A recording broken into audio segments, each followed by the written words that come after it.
Chapter 238. Although the exorcists didn't want to acknowledge Feng Jin, Shisheng had their photos in his hands. If they took out such a humiliating photo, how would their clients view them? How would they trust them? Thus, Feng Jin's Grandmaster conferring ceremony was decided. It was set to be held on December 5th at the Feng family's ancestral home. Feng Jin found it strange that no one came looking for trouble. Even if they were intimidated at the time, they definitely wouldn't be able to take it lying down when they returned. But not only did they swallow it, they even wanted to hold a Grandmaster conferring ceremony for him. Something was fishy. Shisheng spent more and more time away from home. Sometimes he couldn't even see her during the day. No matter how Feng Jin asked, Shisheng would either avoid answering or kiss him to divert his attention. Now. And Sue covered her phone and answered the call like a thief. Feng Jin paused and retreated back to his room. Just as he was about to close the door, and Sue looked in his direction.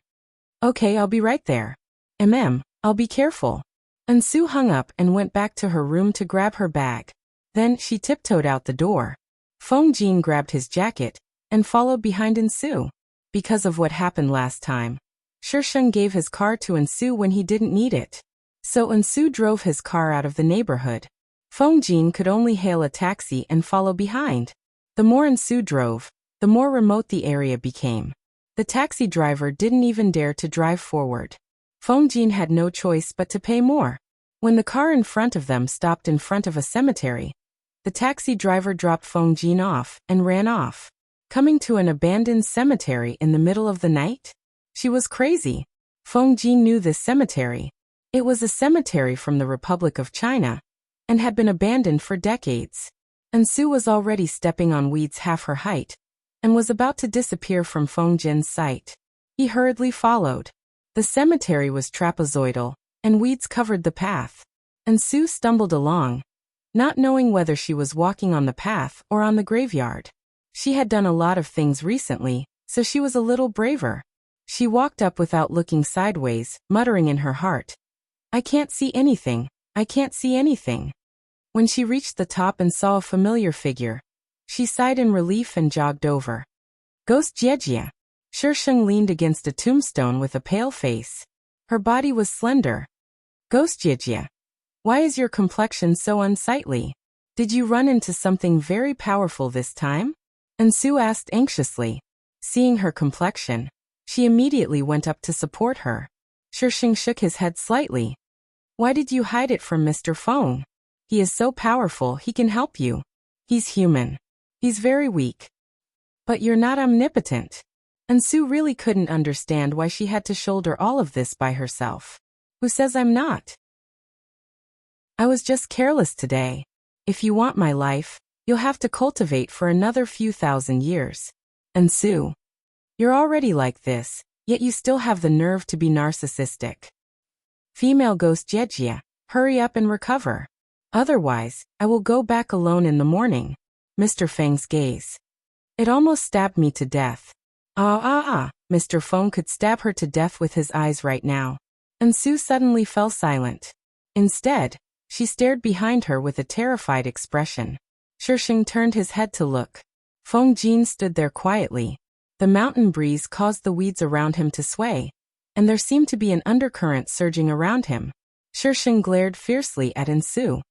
Why did you bring him here? Sue felt wronged. She didn't know that Mr. Feng was following them. She had clearly confirmed before leaving the house, and she was especially careful when she came here. How did Mr. Feng follow her here? Feng Jin didn't say a word as he brought Shisheng back home. Sue very wisely scurried back to her room and locked the door. Mr. Feng was too scary. Feng Jin carried Shisheng to the bedroom and placed her on the bed. Then he reached out to remove his clothes. Feng Jin, what are you doing? Feng Jin didn't give Shisheng a chance to explain. She was currently injured, so Feng Jin could do whatever he wanted. By the time she woke up, it was already the afternoon of the next day. There was no one beside her, and the room smelled very clean. What happened last night was just like a dream. Shisheng moved her body. Her injuries were mostly healed, but the feeling in her lower body clearly told her that last night wasn't a dream. Feng Jin really did it with her. Shisheng got out of bed with an ugly expression. There was a new set of clothes next to him, which he picked up and put on. There was no one outside, so Shisheng had nowhere to vent his pent-up anger. And Su only entered the house when the sky darkened. She was stunned when she saw Shisheng, and her face turned slightly red. Ghost Jiejie, are you alright? I'm fine. Where's Fengjin? Shisheng's gaze roamed over her body. You ran into Nailaning again? Yeah, but I'm fine. The talisman Mr. Feng gave me is very useful. If she hadn't broken the talisman, she wouldn't have gotten into trouble. Alright. Mr. Feng might be back late tonight, so he asked me to prepare dinner for you. Ghost Jiejie, what do you want to eat? Shisheng was so angry that he couldn't eat anymore. Where did Fengjin go? Running away after eating? Fine. I don't know. And Su shook her head. Fengjin only asked her to prepare dinner for Shisheng. He didn't tell her where he was going. Shisheng frowned. What's the date today? The 4th of December. And Su answered uncertainly. She took out her phone and glanced at the screen. The 5th. It's the 5th today. F*CK, it's the 5th? It's Fengjin's conferring ceremony. That idiot. If I don't go, do you think those people will let him off? Twice. It's the same thing twice. I'm so angry. Shisheng rushed over to the Feng family's residence. There was something like a barrier around this place, so Shisheng slashed his way through it. He immediately alerted the people inside. When Fengjin heard that Shisheng was here, his face was full of helplessness. Can't she just be a quiet girl? Fengjin personally went to pick up Shisheng, but Shisheng beat him up as soon as he saw him. He didn't lie, just beat him up. Of course, he only hit the meaty parts. Fengjin, you're really something. Shisheng was so angry that his hands were shaking. Fengjin leaned toward Shisheng. Didn't you already test whether I'm good or not last night? Shisheng. Sure enough, after sleeping with someone, the way you talk is different. Little stories don't lie to me. The conferring ceremony went smoothly. Originally, those who saw that Shisheng wasn't here wanted to stir up trouble. But as soon as Shisheng stood there, they immediately quieted down. Don't ask why. They didn't want to be beaten up again, and they didn't want their business to be stolen. Without business, what were they going to do? Shisheng had taught them a lesson over the past few days, and he'd even absorbed the power of many malicious ghosts. Plus, last night's incident with Fengjin. She felt like she could go anywhere she wanted. It was a pity that these people were so obedient and didn't cause trouble. It was such a pity that she couldn't find a reason to beat them up. Add more. Please vote. Chapter 239. After the ceremony, everyone else was sent away by the Feng family, leaving only the Feng family behind. The head of the Feng family was Fengjin's youngest uncle. He had thick eyebrows, big eyes, and a square face. He looked very stern. Fengjin, we won't talk about how you got your grandmaster title, but don't you think you owe us an explanation for keeping ghosts? Feng Quan's gaze fell on Shisheng, his brows furrowed. What explanation do you want? Shisheng glared back at him without fear. Fengjin held on to Shisheng and nodded slightly at Feng Quan. Youngest uncle, this is the last time I'm calling you that. What I've done for you is enough to repay you for saving me back then and raising me all these years. From now on, I, Fengjin, have nothing to do with you anymore. Fengjin, what nonsense are you talking about? Feng Quan jumped to his feet. He probably felt that he was being too fierce, so his expression softened a little. Youngest uncle didn't mean anything by it. Now that you're a grandmaster, no one dares to question your decisions. I just wanted to remind you that youngest uncle cares about you. If you really care about me, please look more sincere, Shisheng said. Is this a place where you can say whatever you want? It was all because of this evildoer who seduced Fengjin. Otherwise, he wouldn't have wanted to leave the Feng family. He now had a grandmaster title. Although it was a little shady, everyone acknowledged it. It would bring a lot of benefits to the Feng family. What's more, Fengjin was the most talented child of his generation. Then take this place. That way, I can say whatever I want. Shisheng smiled maliciously. Fengjin, do you want him to live in agony or die in agony? Fengjin pulled back Shisheng, who wanted to rush forward, and said in a low voice, This place is dirty. He had been here for 18 years. It was enough. If Shisheng hadn't snatched this grandmaster title for him, he wouldn't have taken a single step into this dirty and scheming place. Even so, we can't let them get away with it. How dare they scheme against Feng Jin? Did they think she was dead? Shisheng directly blew up the Feng family. Since they didn't want it, they might as well destroy it. Feng Jin felt helpless. His wife was too violent. What could he do? Shisheng continued to absorb the power of evil ghosts. When she reached the level of Ghost King, she would be able to control her urge to absorb yang energy. This was a method she had learned after flipping through many books. Almost all the malicious spirits in the vicinity had been captured by the Shisheng. For a long time, the exorcists in the area had no business and were forced to leave. The Ghost King, who had been hiding in the Gu mansion for several months, finally showed up and began to wander around Shisheng. Shisheng beat them up every time he saw them, while Feng Jin watched from the sidelines. And Su couldn't help but sigh with emotion. She doesn't even need to deal with her love rival. Master married well. Well, the important thing was that the female ghost sister was mighty and domineering. Later on, and Su took Feng Jin as her master. It had to be said that her female lead halo was still there. Even Feng Jin praised her. Neilening often pestered Su, but Su grew stronger and stronger. At first, she still had to rely on Feng Jin's talismans, but later on, she was able to deal with Neilening on her own. Perhaps it was because the things that couldn't be obtained were the best. Moreover, Su was the female lead, so Neilening was obsessed with Su. Shisheng was a bit afraid that if Neilening kept pestering her, Su would suddenly lose her cool and fall for Neilening. But when Su and that little white from Mount Tiandu walked hand in front of her, she couldn't bear to look at them. Shisheng had no idea why little white and Su were together. While she was working hard to level up, the two of them were actually developing feelings for each other. Just thinking about it made her unhappy. Fortunately, little white wasn't the male lead, so Shisheng had no intention of separating them. This child, little white, was quite talented. It was just that his reactions were a bit slow, and he had a baby face. It was impossible to tell that he was the same age as Su. Every time Su and little white went out together, the people around them would think that little white was her younger brother.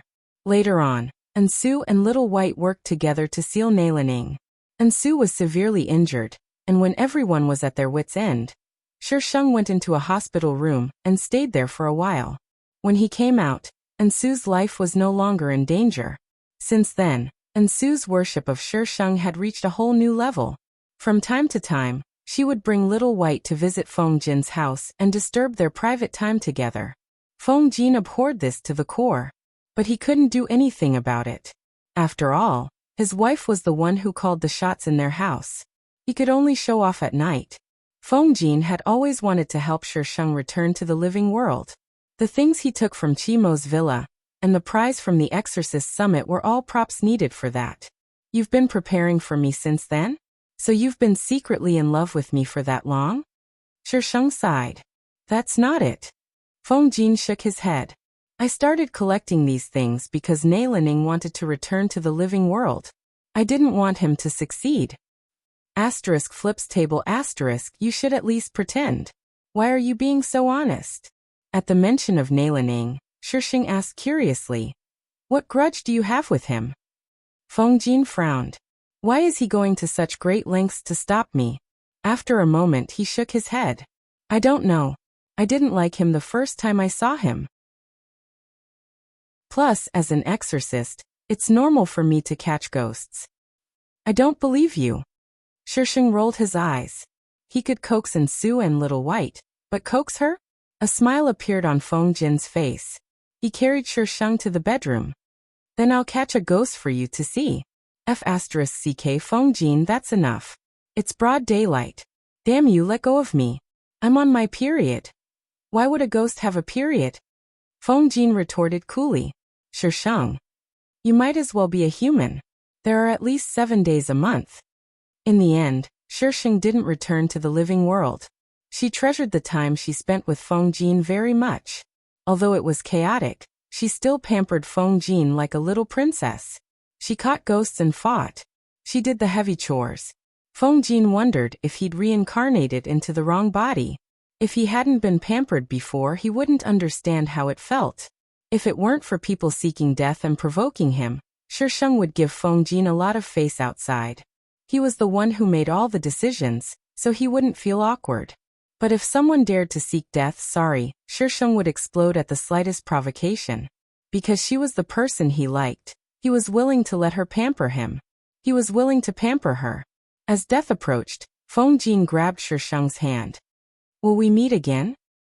He'd always felt a sense of familiarity and tacit understanding from the depths of his soul. "We will." Shisheng's lips curled up into the most perfect smile. "I'll find you. You just have to wait for me." Feng Jin tried to force a smile, but he didn't have the strength.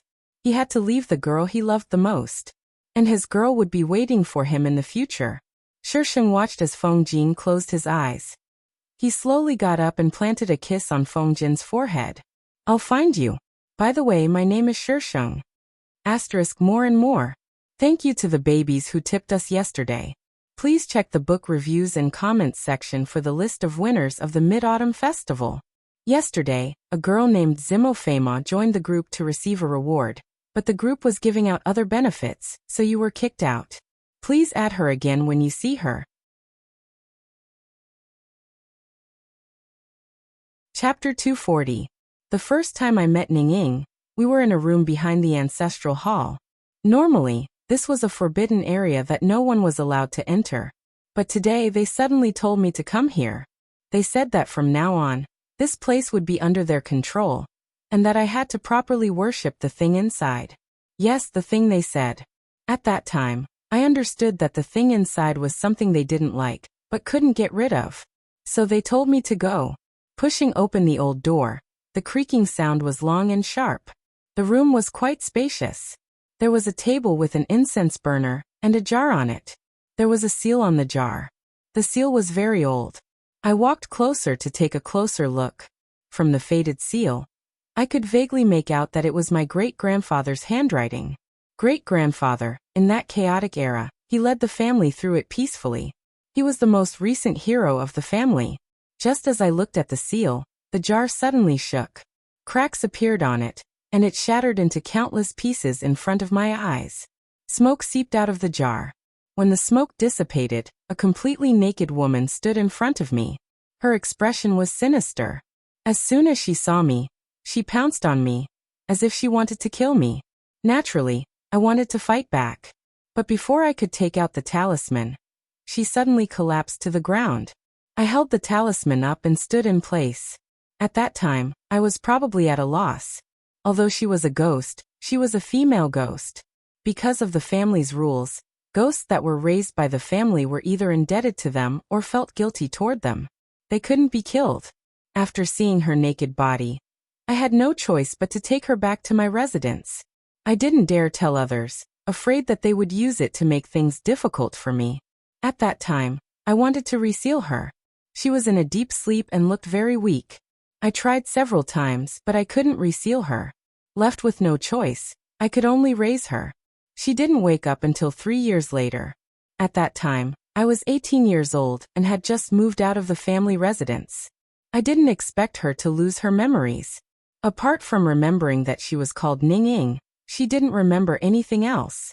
I took her away, but I didn't want to run into other people's schemes. At that time, I accidentally formed a ghost contract with her. I thought about canceling it, but then I thought that since I'd raised her for so many years, it didn't matter whether I had a ghost contract or not. She was very obedient. She would do whatever I told her to do. Occasionally, she would also ask some questions. But every time, she would be blocked by my cold attitude. After a long time, she would only be respectful to me. Later, I sent her to Nalin Ying's side to find his weakness. However, I didn't expect that before I could find her weakness, she would become a completely different person when I saw her again. That day, I couldn't sense her for a long time, so I went to the neighborhood where she stayed for the longest time. I saw her walk around the neighborhood several times. I didn't know what she was looking for, but the expression on her face was something I had never seen before. It was very lively, with both joy and anger. However, I couldn't understand the true emotions in her eyes. I watched her for a while before appearing in front of her. I had expected her to treat me with the same deference and distance as she had in the past. However, she didn't do that this time. The moment she opened her mouth, she started complaining. Her tone was filled with disdain. She said that she didn't want to stay by Nailin Ying's side. She even said that Nailin Ying was a pervert. At that time, I didn't know why, but I asked her to go back with me. I wasn't used to her change. She was too noisy. She wasn't like the Ninging of the past, but the ghost contract clearly told me that she was Ninging. I didn't understand what was wrong with me. In the past, whenever Ninging appeared in front of me, I would feel annoyed. But now, even if she made a ruckus and tore down my house, I just felt that she was too noisy. I didn't hate her. Her attitude towards me was also a little strange. She always wanted to touch me. To tell the truth, at that time, I thought that she had betrayed Nailin Ying and wanted to kill me. But she was right. With her abilities back then, and that strange iron sword, if she wanted to kill me, she didn't need to spend any effort to get close to me. So what did she want? That night, when she pressed down on me, she sent a strange force into my body. That force rampaged through my body before gathering around my heart. It was as if it had been tamed and became extremely docile. Waves of familiarity rose from the depths of my heart. I seemed to have hugged her like this before. That kind of subconscious action was faster than my brain. After that, I felt a wave of anger. She touched me so recklessly. If she wasn't careful, she would have turned to ashes. But I couldn't bear to blame her. Couldn't bear to when those 3 words appeared in my mind. Even I was a little stunned. I actually couldn't bear to part with her. She told me with an arrogant expression, "Feng Jin, I'll protect you from now on. If anyone dares to touch you, I'll send them to hell." At that time, I didn't know whether to laugh or cry. Where did her confidence come from? Why was she so arrogant? But I couldn't help but admit that I had fallen for her. That kind of familiarity that came from my soul made it impossible for me to deny that she was slowly taking over my heart. What happened after that made me even more certain that I had fallen for her. Neither of us said anything. It was as if being together was something that came naturally. She was afraid that she would suck away her yang energy, so she only touched me with kisses. Moreover, it was very light, the kind where lips touch lips. But she was ruthless to herself. I couldn't describe how I felt when I saw her in such a sorry state in the cemetery. My heart hurt so much that it almost went numb. So that night, I ignored her objections and took her by force. The feeling of losing yang energy was terrible. It was as if my body had been hollowed out. Weakness, exhaustion, and coldness followed one after another. No wonder she was so against it. But she was willing to go so far for me. If I couldn't even bear that, what kind of man would I be? I wanted to help her return to the living world, but she wasn't willing. She worked hard to increase her strength. For a long time, I didn't understand why she refused, until I remembered something she once said. "He's human. He's very weak." She knew that if I helped her return to the living world, I'd have to pay a great price myself. She didn't want me to take risks, so she'd rather work hard on her own. She really doted on me. It felt like she was going to dote on me to the heavens. I didn't know whether to laugh or cry every time. Those who were forced to acknowledge me back then all envied me later on. I was very glad that I brought her back. But deep down, I knew that if she was still the original Ning Ying, I wouldn't have liked her. She was different. She was Ning Ying, but she wasn't. The 8th story came to an end. The next story was a Xianxia story. Because the supernatural isn't my forte, please forgive me if I don't write it well. Transmigration requires many stories, and there are many genres. However, the author can't write every genre well. Cherub fans, please understand. Chapter 241. When Shisheng returned to the system space, the system saw that her expression was normal, and that there was nothing strange about her. Only then did it carefully refresh her information. It was afraid that she would return to that world if she said something wrong. Name, Shisheng morality points. 128000 health points. 25 contribution points. 17,000 mission grade. See mission score, 91 hidden mission. Completed hidden mission reward. 2000 contribution points side mission. Completed side mission reward. 1500 contribution points. Item Ghost King's Heart item list. Queen's Crown. Sheng looked at the information on the screen expressionlessly. After a while she said, "Continue to the next world. Host, if you have something to say, please say it. Don't keep it to yourself. I'm scared." Hashtag it feels like the host is secretly preparing a big move. Is it an illusion? Hashtag beginning transmission. Your Highness, we've entered Chang'an City. Sheng vaguely heard this sentence as the carriage swayed.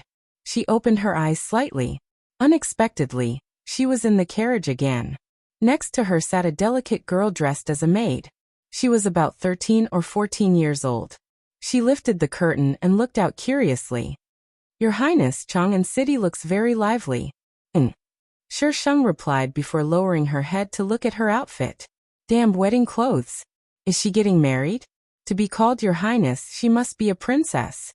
Her status must be high. The girl talked non-stop. She must have been favored by the original owner. Sheng replied briefly, and then began to receive the plot. This was a xianxia novel. The female lead, Yu Yao, was in charge of marriage in the heavenly realm. She was also known as the Moon Elder.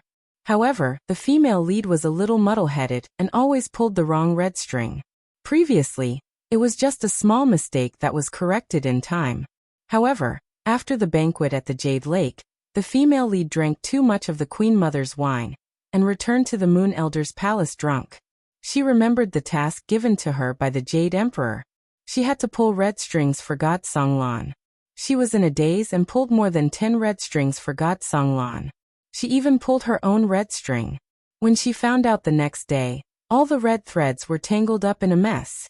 The Jade Emperor, who knew the truth, was so angry that he kicked her down to the mortal world and made her break up Songlan's marriage with her own hands.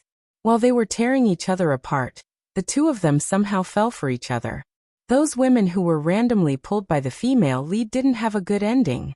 As for the female lead, after High God Songlan successfully transcended the tribulation, she followed him back to the divine world and became an enviable immortal couple. The original Qing Guan was precisely the victim of the female lead's shameless attempts to pull strings. As for Qing Guan, she was also someone from the God realm. She and Songlan had both descended to the mortal realm to undergo their tribulations. What Songlan was going through was the tribulation of love, but Qing Guan wasn't. She was going through the tribulation of merit and virtue to become a high deity. Due to the female lead's careless matchmaking, Qing Guan was forced to fall in love with Songlan. In the end, her country was destroyed, and her city was destroyed. There was only one chance to pass the merit tribulation. Failure meant that there was no chance for him to become a great deity. After returning to the God realm, Qing Guan held back her anger and went to look for the female lead, wanting to talk to her. However, High God Songlan thought that Qing Guan was looking for trouble with the female lead because she liked him, so he protected the female lead perfectly. Qing Guan's failure to transcend the tribulation was already very damaging. After returning to the God realm, she had been suppressing her anger and didn't have time to properly recuperate. In the end, Qing Guan was so angry that she suffered a qi deviation and was locked up in the Yao Ceiling Pagoda for the rest of her life. She was supposed to become a high deity and look down on the world, but because of the female lead, she ended up like this. The female lead had the female lead's halo, so even if she made a mistake, she could always try again. But what about her? Because of the female lead's mistake, everything was ruined. Qing Guan had two wishes. The first was to become a high deity. The second was to let the female lead know that she had to pay the price for her mistakes. Qing Guan's arrival was still considered early. The original Qing Guan hadn't even met High God Songlan yet. But it was obvious that the female lead had already pulled the strings. Qing Guan had come to Chang, and for a political marriage. The mortal world was currently divided into 3 countries: Chun, Chuyang, and Nanjing. Qing Guan was the princess of Nanjing. High God Songlan was the general of Chun. If the female lead hadn't pulled strings, Qing Guan wouldn't have appeared here. Sheng rubbed the space between his brows. Now that the plot had progressed to this point, It was impossible to go back. Nanjin's military strength was sandwiched between the two countries, so they were in an awkward position. Shisheng's party was led to a post house by the people who came to receive them. The wedding was to be held in 3 days. And the person she was going to marry was none other than Songlan. I've heard that General Songlan is a valiant warrior who has never lost a battle on the battlefield. He's also very handsome. Your Highness, don't you want to meet the general soon? This young lady was called Bai Shi. She had been serving Qingguan since she was young, and had a very good relationship with her. She even died for her sake. This political marriage was proposed by Imperial Father. I never agreed to it. Shisheng rudely pulled off the ornament on his head. Don't say such things again. I don't like that Songlan guy. Bai Shi stuck out her tongue. His Highness had been looking forward to it before. If Palace Master doesn't like him, Bai Shi won't say anything. Palace Master, please don't pull them like that. Bai Shi will help you take them off. Bai Shi's original body was straightforward like a boy. So the Emperor of Nanjing often lamented that she was a girl. Therefore, Bai Shi didn't see anything wrong with Shisheng's action of pulling off the ornaments. After Bai Shi removed everything, Shisheng finally felt the pressure on his neck lighten. With so many things on his head, his neck felt like it was about to break. Your Highness, please rest first. Bai Shi will prepare some food for you. Oh, Your Highness must be tired from the long journey, so please eat something light. Bai Shi bowed and left the room. Shisheng took the opportunity to reorganize the plot. He subconsciously paid attention to the information about the villain in the novel. But this person was still too far away from her. She would probably have to return to the realm of the gods to see him. Don't worry, he won't run away. Shisheng comforted himself inwardly. In the evening, a eunuch brought a group of people to visit Shisheng. However, Shisheng was too lazy to entertain them and directly refused to see them. When the eunuch returned to report this, both the Chun Emperor and Songlan felt disgusted. But now that the arrow was on the bow, there was no reason for them not to shoot. My dear minister, I'm afraid you've been wrong this time. The old Chun Emperor looked at the handsome man below with guilt. Songlan frowned with coldness between his eyebrows. He was wearing a hard and cold armor, which made him look even more handsome. It's my duty to serve you, your majesty. A trace of satisfaction flashed in the Chun Emperor's eyes. My dear minister, if you have any requests, just tell me. I'll satisfy you as long as I can. I don't have any requests. This child. The Chun Emperor's face was full of kindness. Then I owe you one. If you have any requests in the future, just tell me. Thank you, your majesty. Asterisk, please vote. Please vote. Please vote. Please vote. Yesterday's chapter was swallowed up. If you didn't see it, go back and read it again. Aw, please. Chapter 242. As soon as Songlan came out of the palace, he saw the girl standing outside. The girl ran over to him and asked anxiously, Are you really going to marry that Princess Qingguan? But... The girl stammered, not knowing what to say. She stomped her feet anxiously. This Qingguan isn't Songlan's first wife. But... Why does the name Qingguan sound so familiar? Where have I heard it before? But where have I heard it before? Songlan walked around her and left. Seeing this, Yu Yao suppressed her doubts and chased after him. Looks like I'll have to do it myself. Shisheng met the female lead the next night. She had somehow knocked out the people around her, and climbed in through the window in her night clothes. Shisheng was sitting cross-legged on the bed in his undergarments, waiting for her to come. Yu Yao jumped in, and was met with a pair of calm eyes that didn't change at all when they saw her. Yu Yao touched her body. I didn't use any invisibility skills. What's wrong with this Princess Qingguan? If it were a normal person, their first reaction upon seeing a stranger enter their room would be to call for help, right?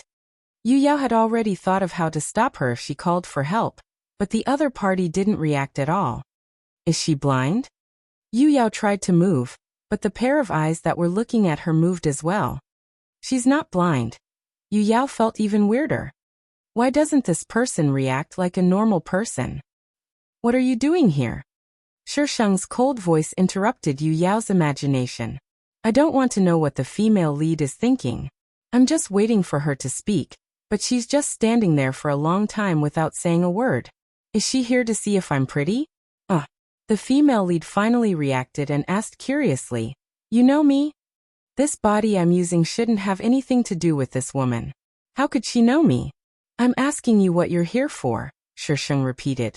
His tone was a little impatient, and the aura around him became much sharper. Yu Yao took a step back in shock from Shisheng's aura. She braced herself and said, "I want to talk to you about General Tsonglan." Her little face was flushed red.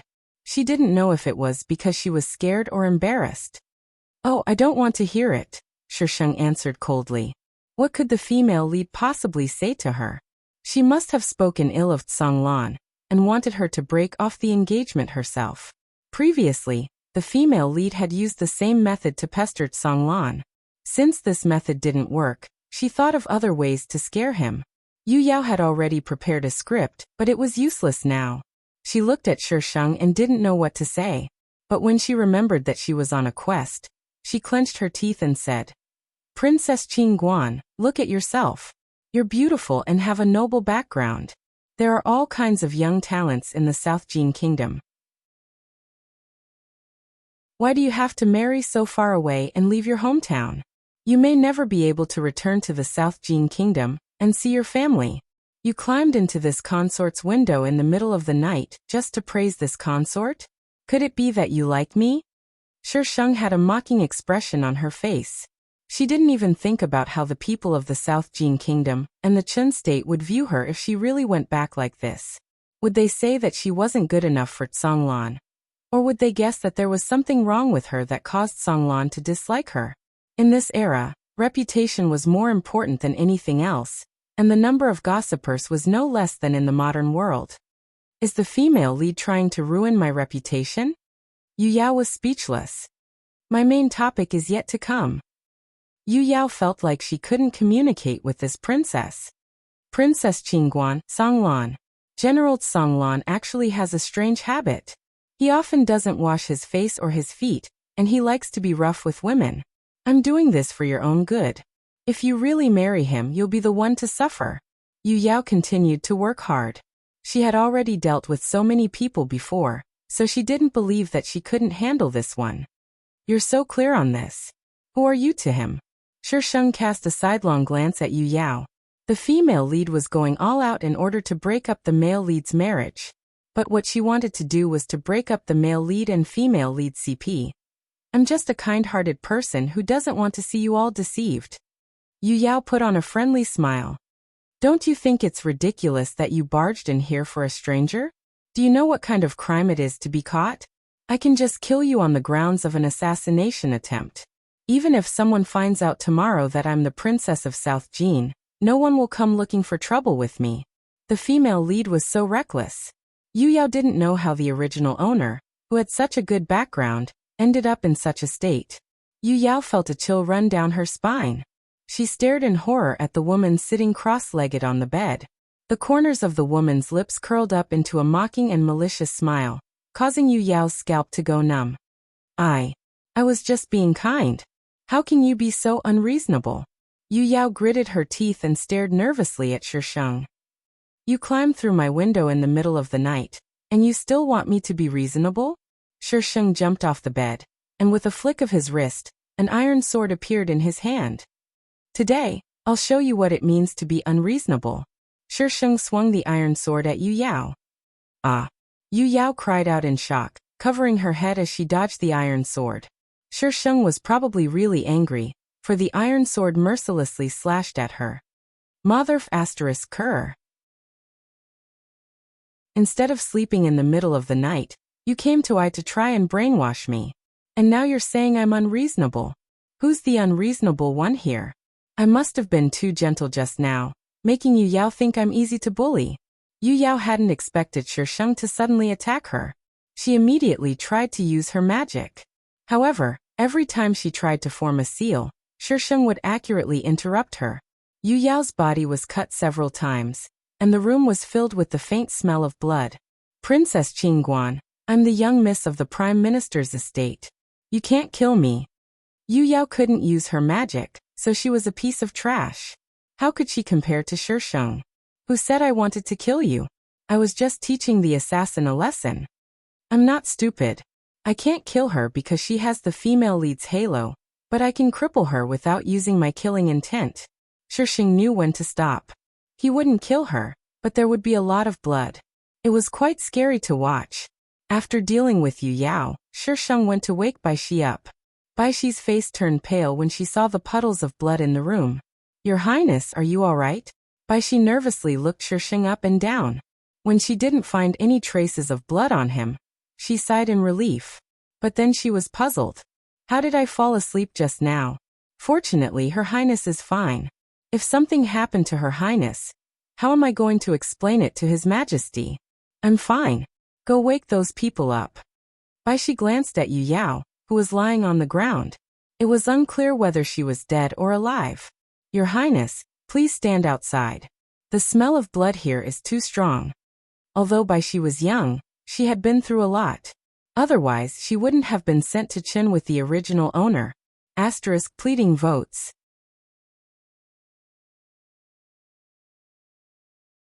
Chapter 243. Songlan was urgently summoned into the palace that very night. Shisheng sat on the chair given to her by the emperor. Her face was slightly pale. Baishi stood behind her and glared at her. Kneeling in the middle was a young lady.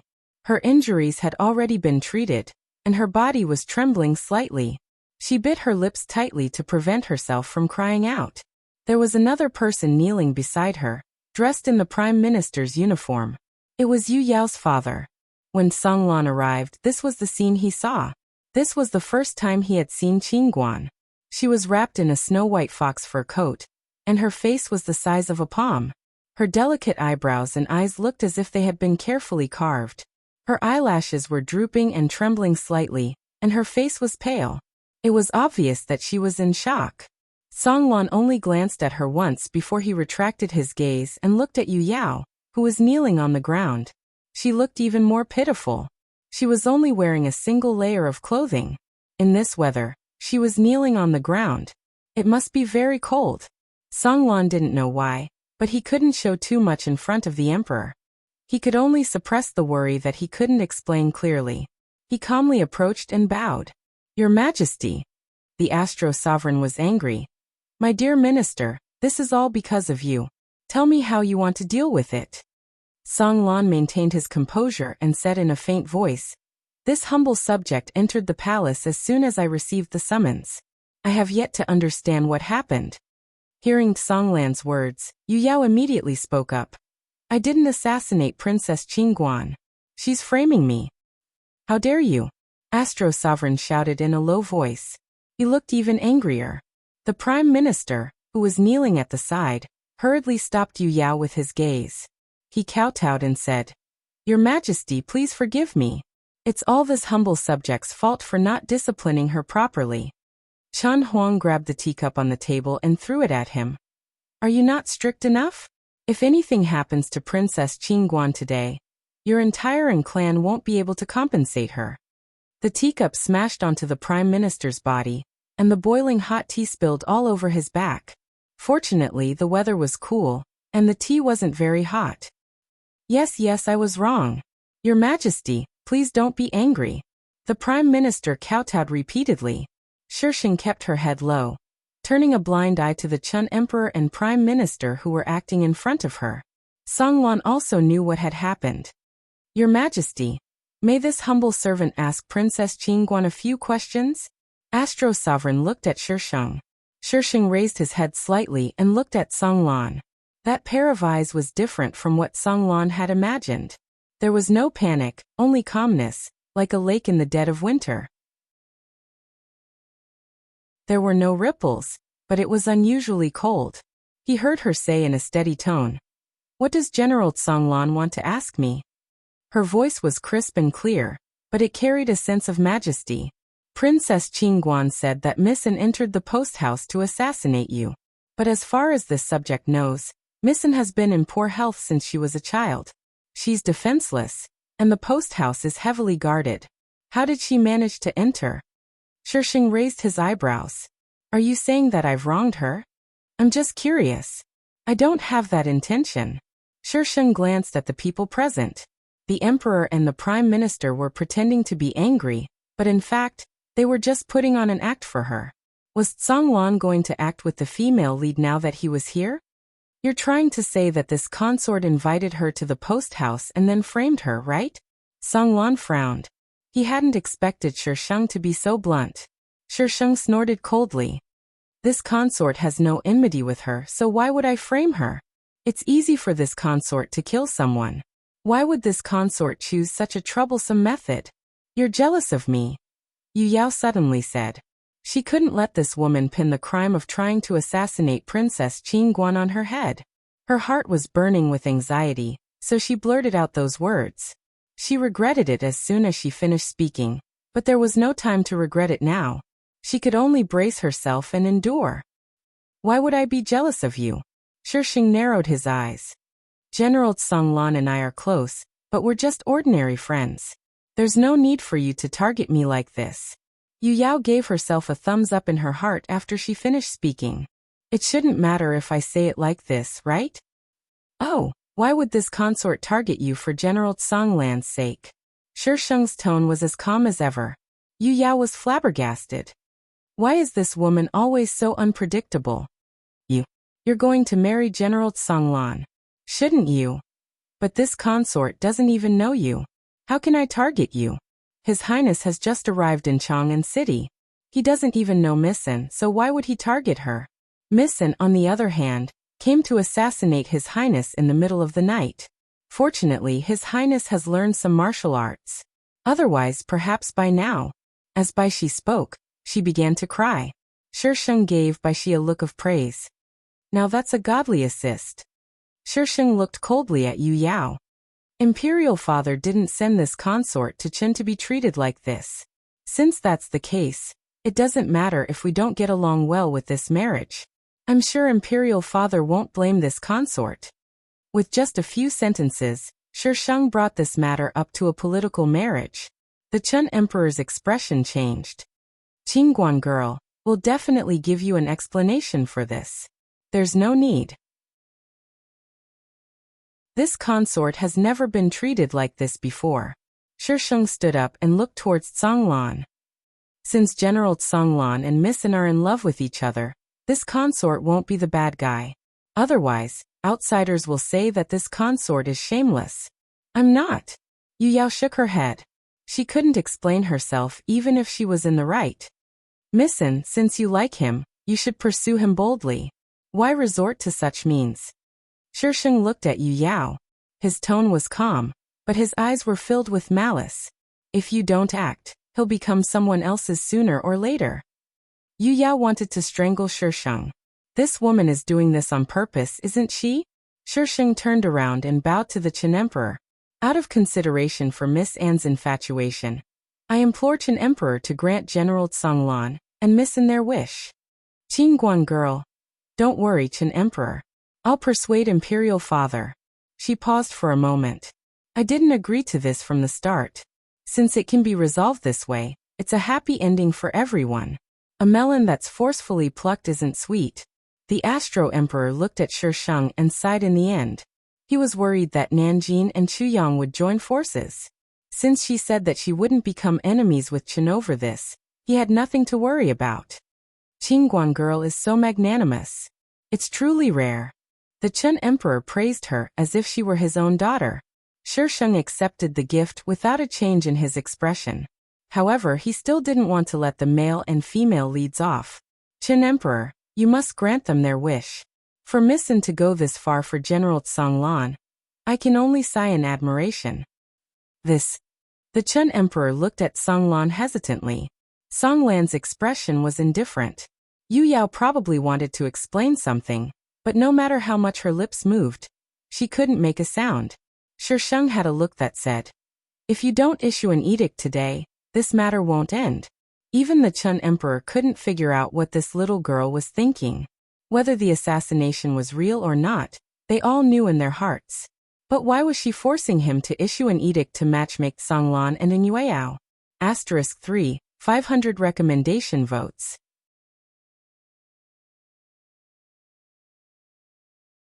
Chapter 244.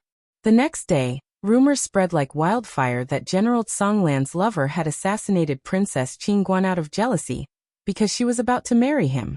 Princess Qingguan understood his true feelings and didn't want to break them up, so she asked the Qin Emperor to grant their wish and withdraw voluntarily. Shisheng won a lot of good reviews. Your Highness, this is why you forced the Qin Emperor to issue an edict. Baishi looked at Shisheng with admiration. This way, even if Her Highness didn't agree to the marriage and return to South Jin, people would only say that she was righteous and righteous. You're thinking too much. Shisheng glanced at Baishi. She wasn't in the mood to worry about her reputation. She wanted the female lead to openly tear down the male lead's peach blossoms. If she did it in secret, the male lead might think, this girl is quite cute. But if she did it openly, it would be a different story. This was jealousy. It was a taboo for men. What do you mean by thinking too much? Isn't that the case? We're not going back to South Jin. Write a letter back and tell someone from the palace that I want to stay in Chang, and for a while. Shisheng instructed Baishi. Also, buy a residence. With the female lead here, she naturally couldn't leave.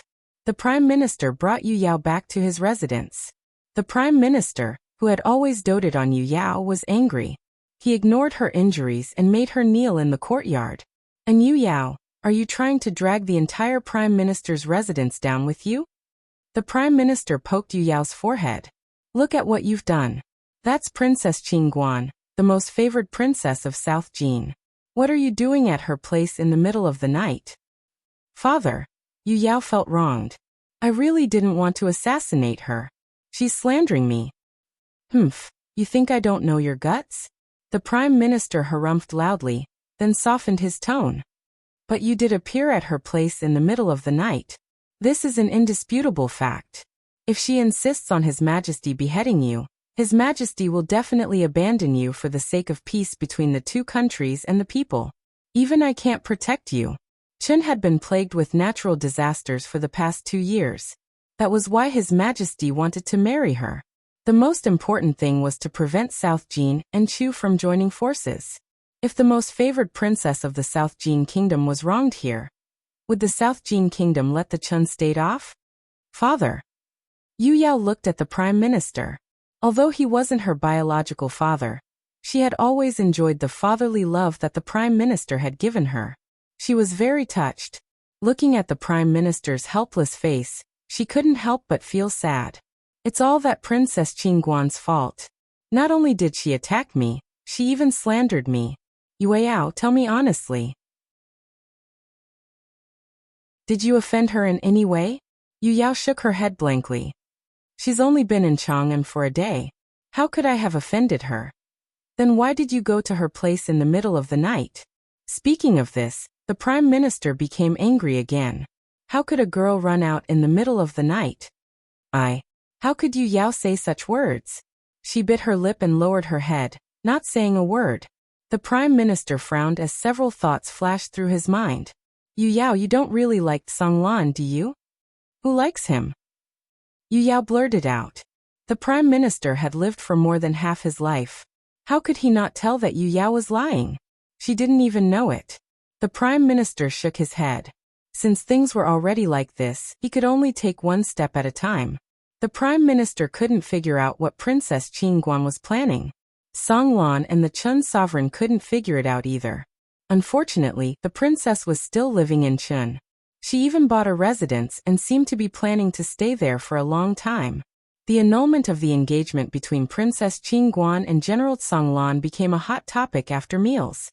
The South Jin Kingdom quickly sent the annulment letter. Although the Chun sovereign felt a little uncomfortable, he still stamped it with his jade seal. The annulment letter was annulled, but Princess Qingguan remained in Chang'an.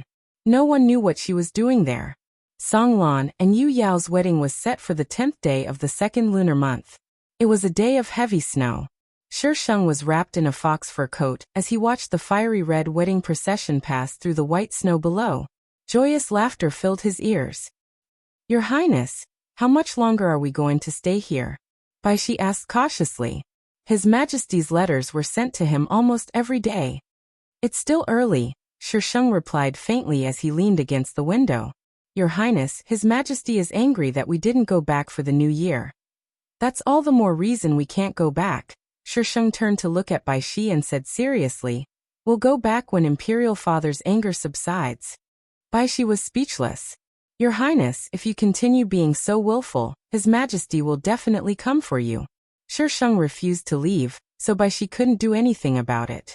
The Chun sovereign didn't make any other moves aside from sending people to inquire about the situation. After Tsang Lan and Yu Yao got married, they lived a peaceful life.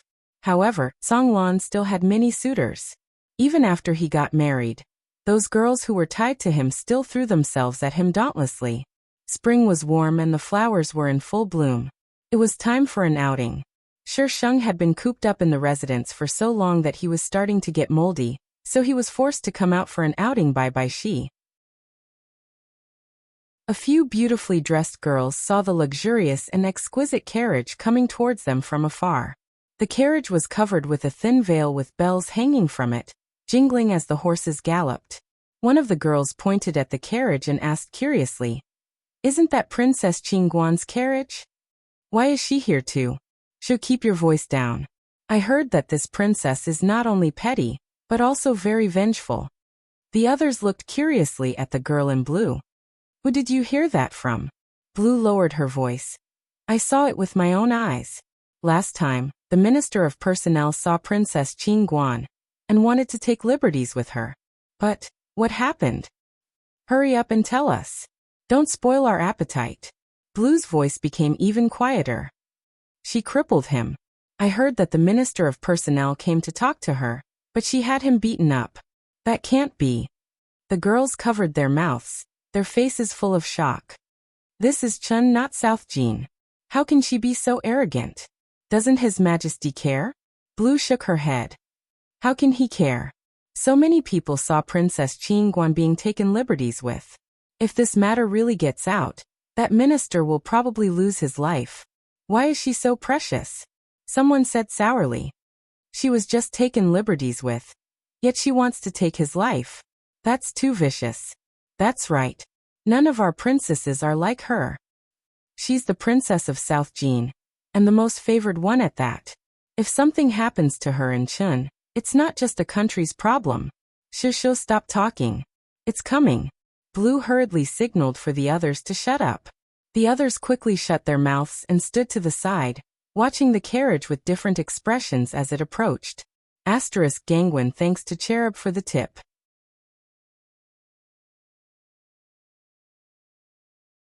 Chapter 245.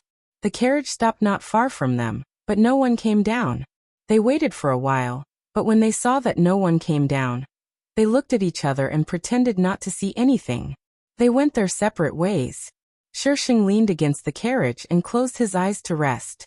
Bai Shi was brewing tea beside him. She wanted to complain that there was no difference between brewing tea here and brewing tea in the manor. But when she saw Shisheng's relaxed expression, she suppressed her complaints. Shisheng stayed in the carriage. More and more people gathered outside, but no one came forward to disturb her. Instead, they pointed at the carriage and gossiped. Bai Shi secretly lifted the curtain and peeked outside. When she heard the intermittent discussions, her expression turned ugly. She slammed the curtain down and said angrily, "Your Highness, it was clearly the son of the Minister of Personnel who offended you first. Why are these people gossiping? If they were really the ones who had been molested, they might even try to kill themselves. No, they're going too far," Bai Shi said as she tried to get out of the carriage.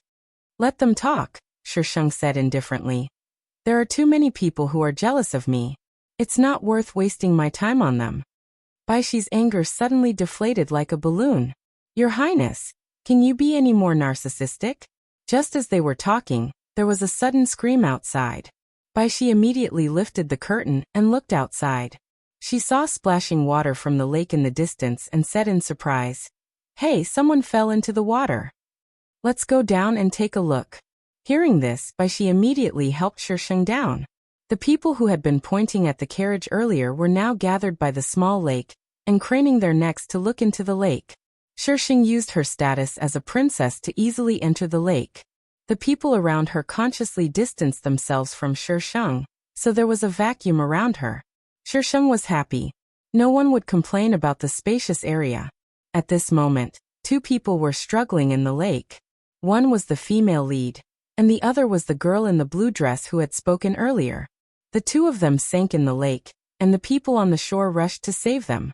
In the end, the young masters in the distance noticed that something was wrong and ran over to save the two of them. Yu Yao's hair was messy and her clothes were drenched. However, her figure wasn't that great, so nothing could be seen. The girl in the blue dress was in a miserable state. Her figure was too good. Although the weather wasn't very hot, she was wearing thin clothes. When wet, her exquisite figure was immediately outlined vividly. Many of the young masters who had run over to watch the show shamelessly glanced at the girl in the blue dress. The blue skirt girl's face was pale, and she glared angrily at those people. A few people who were on good terms with the blue skirt girl immediately stepped forward and used their bodies to block her. Some people even took off their cloaks and wrapped them around the blue skirt girl. The others could only look away awkwardly. Everyone knew each other, and it would be beneath them to be too deliberate. Why did you fall into the water? The people next to blue skirt lady began to ask. It's all because of her, that jinx. The blue dress girl glared at Yu Yao. You don't even know how to walk properly. Why did you come out?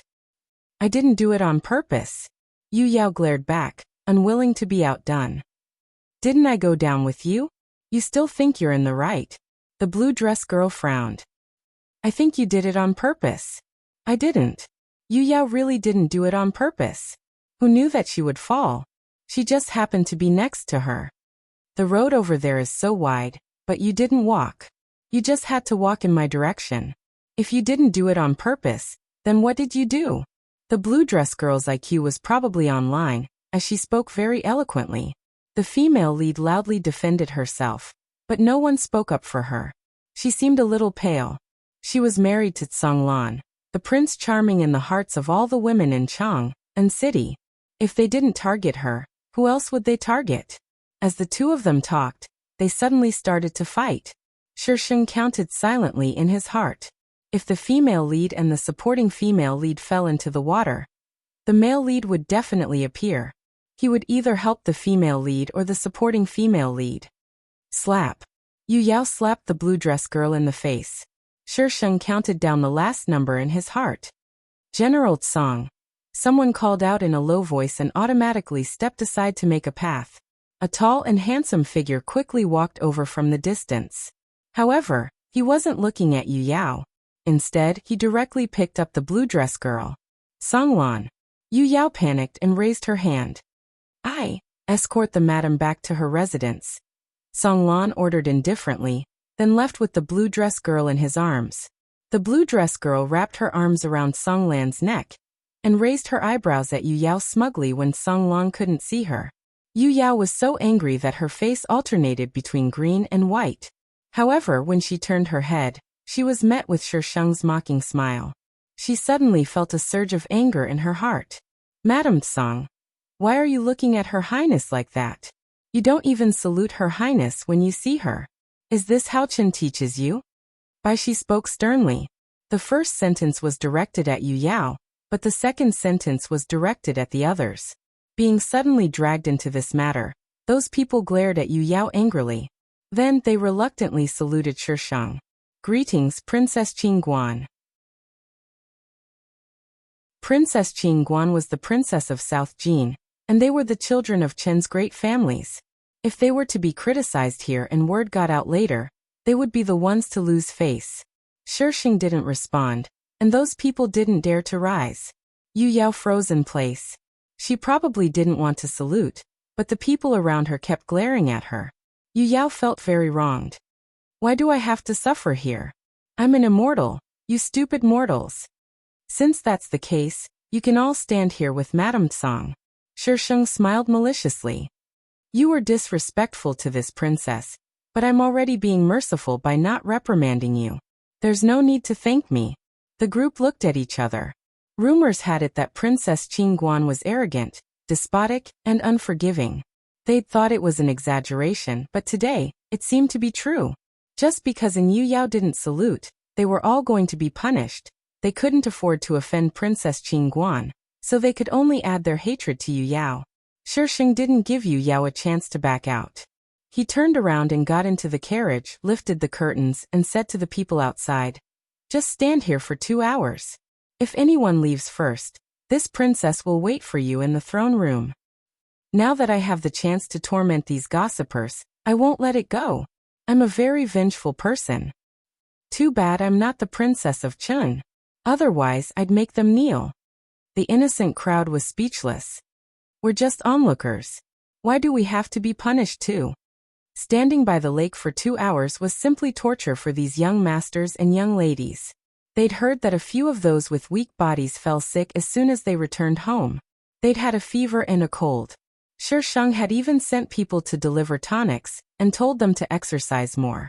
It was too easy for them to fall sick just like that. That's right, those were the exact words without any embellishment. Those who heard it were ashamed and angry, but they couldn't vent their anger. How could they blame others for their weak bodies? However, Shisheng's infamy for being arrogant and despotic gradually spread throughout Chang and city. Pleading for votes, didn't you see the troublesome brat in front? Please go back and take a look. T to the power of T. Touch you guys.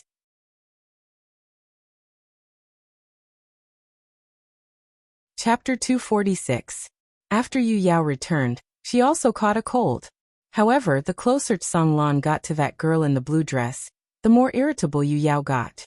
There was a red string tied between them, so they were attracted to each other. If she didn't break them up, Song Lan would probably marry her soon. When Yu Yao heard that Song Lan was having a meal with Wei Ling in the blue dress at Wind Moon Pavilion, she went to look for them without caring about her health. When Yu Yao entered the door, she bumped into Shisheng. "Your Highness." She anxiously supported Shisheng. Shisheng sighed. The female lead and the supporting female lead were indeed bound by fate. They could meet anywhere. Yu Yao was so anxious that she didn't even look at who she bumped into and directly went upstairs. She frowned and ordered the guards behind her to stop her. "What are you doing?" Yu Yao raised her head and glared at them. "Do you think you can just leave after bumping into His Highness?" She turned around and walked over to Yu Yao. Yu Yao's heart skipped a beat when she saw Shi. Why did she keep running into her wherever she went? "I didn't do it on purpose," Yu Yao muttered. "Do you think you can erase the fact that you bumped into His Highness if you didn't do it on purpose?" She was so angry that she laughed. This in Yu Yao, why did she keep saying that she didn't do it on purpose? Yu Yao frowned and glared back at her. "Why are you being so fierce? Didn't your mistress say anything? Besides, it's just a bump. Nothing serious happened. Is a princess that delicate? What's wrong with being a princess? Is being a princess that great? I'm an immortal." She didn't even say anything. Shisheng blushed with shame. This female lead's temper is too scary. She was so angry that she laughed. "If something really happened to His Highness, would you still be standing here?" Yu Yao's voice trailed off as she stared fixedly at the stairs. Song Lan and Wei Ling were standing side by side in the corridor, staring at her. Song Lan came down from the second floor. Without even looking at Yu Yao, he cupped his hands to Shisheng. "Princess Qing Guan, please forgive my wife's rudeness. This subject will definitely teach her proper etiquette. General Song Lan is truly affectionate." Shisheng looked at Song Lan with a smile that wasn't quite a smile. "But this rule can't be broken. It's fine if she offends me, BG. At most, I'll just have to cut off one of her arms and let her live. But if she offends the Qin Emperor or other nobles, well, it's hard to say." Song Lan. His arm was going to be amputated, and he was fine with that. Song Lan took a deep breath, and his attitude became even more sincere. "Princess Qing Guan is magnanimous. Please forgive my wife this once." The Shisheng replied faintly, "I'm not an adult. I'm only in my 20s. Shisheng was twisting words and forcing logic. "Princess Qing Guan, how can I forgive my wife?" The woman in front of him was clearly looking for trouble, and she even had a legitimate reason. He couldn't possibly hang out with her, right? Shisheng smiled and said generously, "I don't want her arm. It's not good to see blood today. Just let her apologize. This request was indeed not too much. Songlan looked at Yu Yao and said in a low voice, "Apologize to Princess Qingguan." The female lead probably had a rebellious mentality towards the male lead. The more the male lead said this, the more displeased the female lead became. Furthermore, Songlan was with Wei Ling, so Yu Yao was even more unwilling to listen to Songlan. Why should I? Yu Yao straightened her neck, feeling very reasonable. She didn't look around when she went out, and now she's blaming me? Shisheng gave the female lead a thumbs up in his heart. If you keep acting like this, I won't even have to break up this couple myself. Songlan felt a wave of disappointment in his heart. Ever since he married her, the general's estate had never had peace. The girl he used to find cute seemed to be gradually disappearing. Songlan apologizes to Princess Qingguan on behalf of my wife. Songlan suddenly bowed deeply. Shisheng blinked. I can't accept it. Even though he said he couldn't accept it, his expression was one of peace. Since General Songlan has spoken, I won't pursue the matter this time. But next time, I won't be so kind. Shisheng smiled at Yu Yao. You're just the Prime Minister's daughter. There's His Majesty, princes and princesses above you. Don't dig your own grave. Even if she married Songlan now, she would only be a general's wife. How high could her status be? Shisheng nodded at Songlan, then arrogantly left Wind Moon Pavilion with his entourage. Songlan brought Yu Yao back to the estate. With a cold expression, Songlan ordered someone to hire a nanny to teach her the rules, and forbade her from going out. Without Yu Yao's obstruction, Songlan and Wei Ling were quickly married into the general's estate. News of Yu Yao's fall from grace also spread through the circle. When they first got married, the two of them were inseparable, making others envious and jealous. However, not long after, Songlan took a concubine. Yu Yao was so angry that she cried. She resented Shisheng even more. If it weren't for her, she would have broken up Songlan and Wei Ling long ago. How could she have allowed them to be together? After marrying into the estate, Wei Ling was sensible and well-behaved. She also worshipped and respected Songlan very much. In the face of Yu Yao's unreasonable tantrums, Songlan naturally sided with Wei Ling. Yu Yao tried every possible way to break them apart. Songlan's patience was slowly wearing away by her. The next time Shisheng saw Yu Yao was at a palace banquet. Yu Yao was sitting next to Songlan. Her complexion didn't look very good. Her face was no longer as delicate and cute as before. Right now, she looked like a jealous woman. When she saw Shisheng looking at her, she glared at him fiercely. Shisheng calmly looked away. Yu Yao gnashed her teeth in anger. During the palace banquet, the Chen Emperor asked Shisheng a few questions. He was probably trying to find out when she would leave. Ever since she started living in Chang, and those hedonistic sons of rich families in Chang, and were about to grow hairs at home, the Chen Emperor was furious. Those people who said that Princess Qingguan was a well-educated, virtuous, elegant and talented woman, were they all blind? She was simply an unreasonable hedonistic princess. He thought she wouldn't leave, but who knew she would actually give him a clear answer? She would leave in a month. In another month, the war would start. She still had a mission to become a high god, so she naturally couldn't stay here any longer. Moreover, the female lead didn't need her to do anything for now. Once she returned to the heavenly realm, there would be a good show to watch. When they heard that Shisheng was leaving, the hedonistic sons of rich families who attended the palace banquet were all excited. This scourge was finally gone. When they thought of the scene where they were collectively punished by the lake, they couldn't help but cry in their hearts. After the palace banquet ended, the crowd dispersed one after another. Your Highness, aren't we leaving? Baishi asked Shisheng when she saw that most of the people had left. There'll be a show to watch later. Shisheng winked mysteriously at Baishi. A show? Your Highness, when have you ever watched a show without drawing hatred for yourself? Baishi didn't want to watch a show. Of course, her opinion didn't matter. His Highness had the final say. When most of the people had left, Shisheng stood up and walked out. Outside, a palace servant walked in front of him with a lantern in hand, leading the way. The huge palace was actually hidden in darkness. There wasn't much light that could be seen. It wasn't as dazzling and resplendent as it was on TV. There was only darkness and desolation. Apart from their footsteps, there was no other sound. Asterisk pleading votes.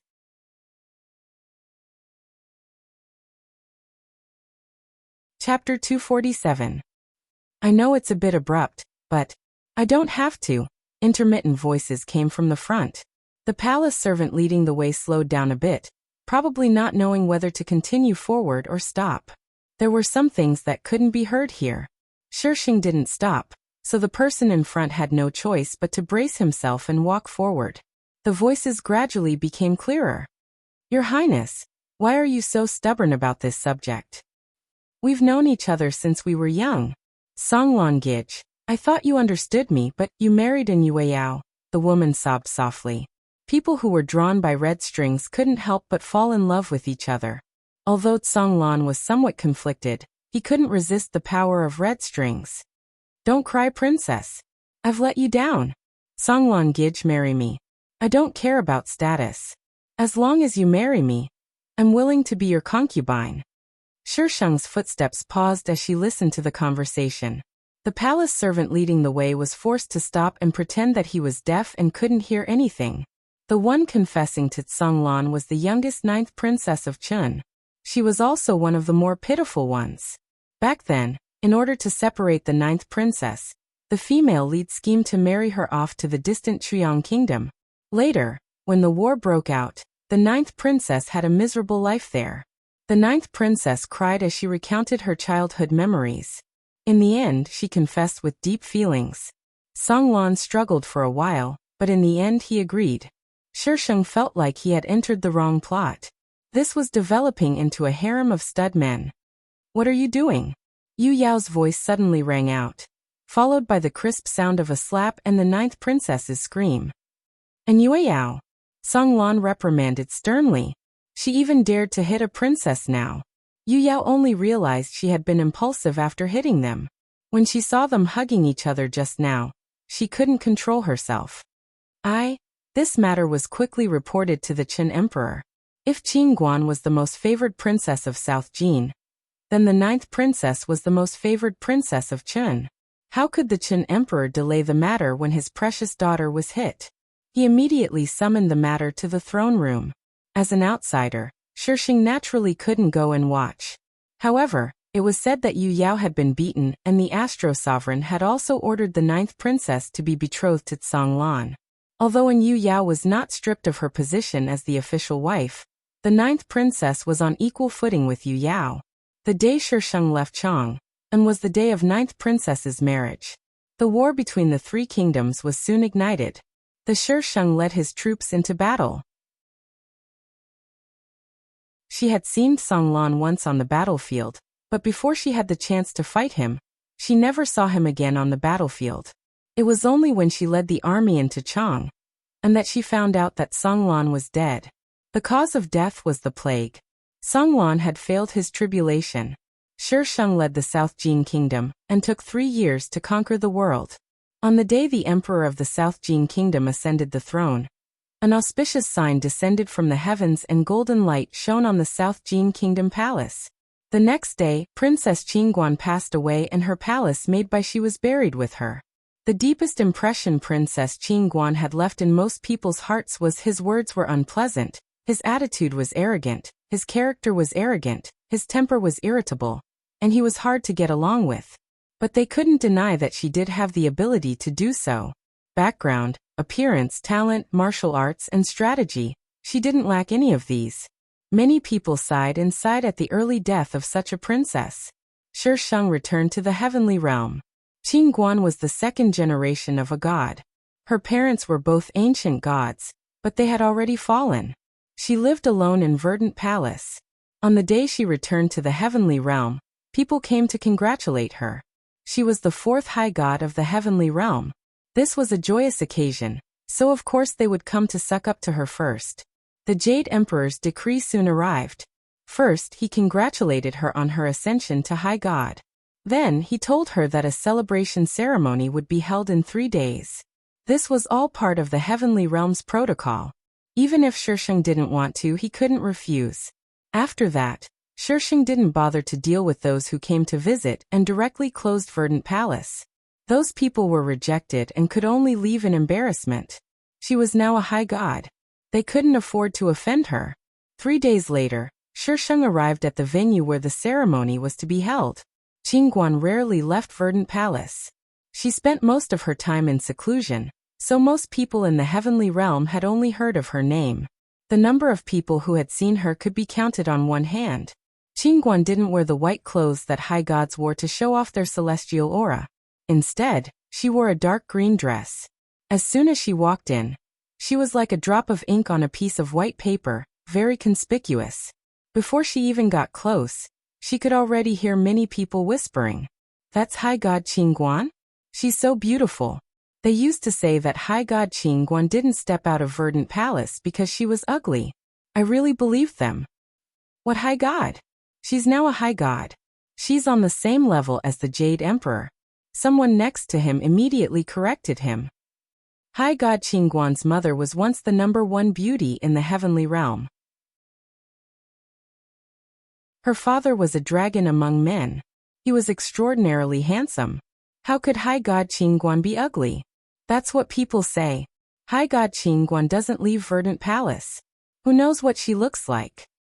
I heard that High God Qingguan is only 30,000 years old. She's the youngest high god, right? If she's staying in Verdant Palace, she must be cultivating. She's not like you people who spend all your time outside. It's already a blessing from the heavens that you managed to become a high immortal. You make it sound like you've been cultivating seriously. High God Qingguan doesn't have a partner yet, right? If someone can become her partner. That person only said half of what he wanted to say, leaving the rest to their imagination. However, no one answered him. Instead, they all looked at him strangely. Some people even winked at him. What are you doing? What's there to be embarrassed about? Although High God Qingguan is a bit powerful, she's still so pretty. It'll be a lot of face if word gets out. The person next to him pinched him and he screamed in pain. If you want to catch my eye, your looks won't do. He heard a clear female voice behind him. The tone of the voice was very calm. That person turned around and saw that High God Qingguan, who had been far away a moment ago, was now standing a few steps away from him. She was looking at him calmly. A small section of her dark green dress was hidden in the clouds on the ground, faintly discernible. Upon closer inspection, one would notice that the dress was embroidered with strange patterns. When she moved, the patterns seemed to come to life and a golden light flowed through them. High God Qingguan, he cried out in surprise. Then he lowered his head and said in fear, "This little immortal has offended the High God. Please forgive me. Everyone loves beauty. How can you say that I offended you?" Shisheng began to bite his words and pretended to be pretentious. "However, with your looks, you really don't deserve me. Don't even think about it." That person blushed with shame. No one told him that the high god was so narcissistic. The corners of the others' mouths twitched. This high god style was actually like this. That person bowed even lower and said sincerely, "You're right, high god."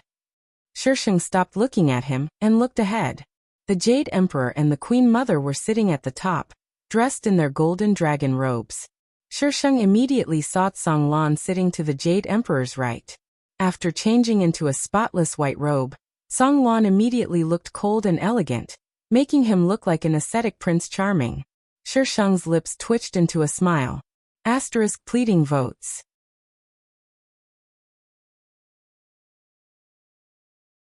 Chapter 248. However, Songlan calmly nodded at her, as if he didn't know her. This shouldn't be the case. Her appearance in the mortal world was very similar to the one she was using now. And her name was also the same. Even if Songlan was a fool, he would still be able to guess who she was. What was the meaning of his "I don't know you"? "Oh, I'm just greeting you politely" look? "I, baby, suddenly don't understand this trick. High God Qingguan, please take a seat." Two attendants appeared in front of Shisheng and respectfully invited her. There was an empty seat beside the Queen Mother, and the child led her to that seat. Including her, there were a total of 4 high gods in the god realm. 2 of them were not here. They were either in seclusion or not in the god realm. The Jade Emperor and Queen Mother weren't high gods, so they had to be careful around them. The exalted gods had no authority, but they had power. The Jade Emperor and Queen Mother didn't have the strength, but they had the power. It was similar to checks and balances. Congratulations, High God Qingguan. The Jade Emperor was the first to speak. It's my duty. The original owner of the body had worked hard for a long time, so it was natural for him to become a god. Therefore, Shisheng agreed shamelessly. The Jade Emperor felt awkward. How am I supposed to respond to your words? The Queen Mother broke the silence with a smile. High God Qingguan is still as mischievous as ever. That's right. Back then, you were still so small. The Jade Emperor went along with the Queen Mother's words. Now that you're a high god, time really flies.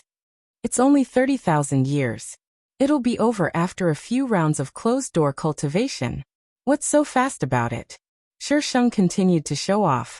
Jade Emperor. There was really no way to continue this conversation. Queen Mother of the West. Was she bragging about how she became a high god in 30,000 years? The two of them looked at each other. As expected, there was no way to continue the conversation. Let's get to the point. The ceremony was carried out according to the procedure. It was complicated and trivial. Other than the people who were discussing happily below, other than Songlan who seemed to be thinking about something, the others were all feeling very awkward. This exalted god was too difficult to deal with. Talking to her was enough to anger someone to death. The Jade Emperor and the Queen Mother immediately left after the ceremony ended. He did not want to talk to this exalted god at all. Some of the braver people went up to speak, but they were choked speechless after a few sentences. If you congratulated her, she would accept it with an honest expression, and not forget to praise herself in the end. You asked her if it was fun to descend to the lower bound? She told you to try it yourself. In short, the conversation that day was strangely awkward. Very few people could talk to her for more than 5 sentences. High God Songlan, I'm sorry for the delay. Is the ceremony over? A young girl dressed in red came in from outside the palace, and went straight to where Songlan was. Her little face was dyed red and she looked exceptionally cute. Yes. Songlan nodded slightly. Let's go back. The red-clothed girl had a look of pity on her face. She wanted to see if this high god Qingguan, who was rumored to be unbearably ugly, was truly unbearably ugly. I really don't know what kind of luck Yueyao has to be able to catch High God Songlan's eye. Why did High God Songlan take a fancy to her? She has neither the figure nor the looks. Why is Yueyao so lucky? The Jade Emperor is really something. He didn't remove her from her post even though she made such huge mistakes in the past. Who asked her to be so lucky?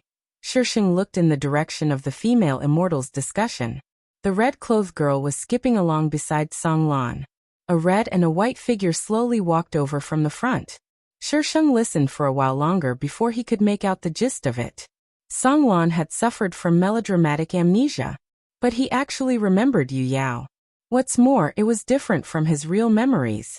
After returning to the heavenly realm, High God Songlan, who had always been aloof, actually allowed Yueyao to appear by his side. Shisheng face-bombed. Plot-sama, you're really asking for a beating, you know? It's enough for the male and female leads to be together like this. When Yueyao came in earlier, she didn't see Shisheng who was blocked.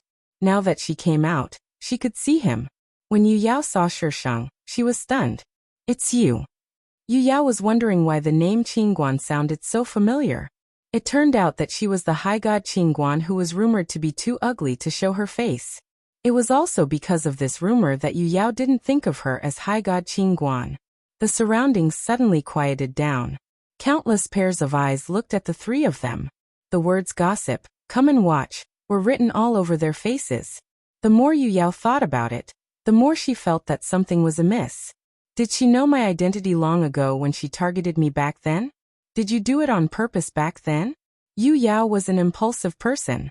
She blurted out as soon as she thought of something. Huh. Yueyao and High God Qingguan know each other? The gossipy crowd started to get excited. I don't think so. High God Qingguan doesn't even leave Verdant Palace. How could she know Yueyao? The crowd was waiting to watch a good show. There was definitely something fishy going on here. Sheng's lips curled up. This idiot. Without the male lead's help, even plot Sama can't save your IQ. What did I do to you back then? The discussions around her calmed Yu Yao down. But since she'd already said it, how could she take it back? Let's talk somewhere else. Yu Yao lowered her voice. Who do you think you are? Sheng suddenly raised his voice. Why should I talk somewhere else?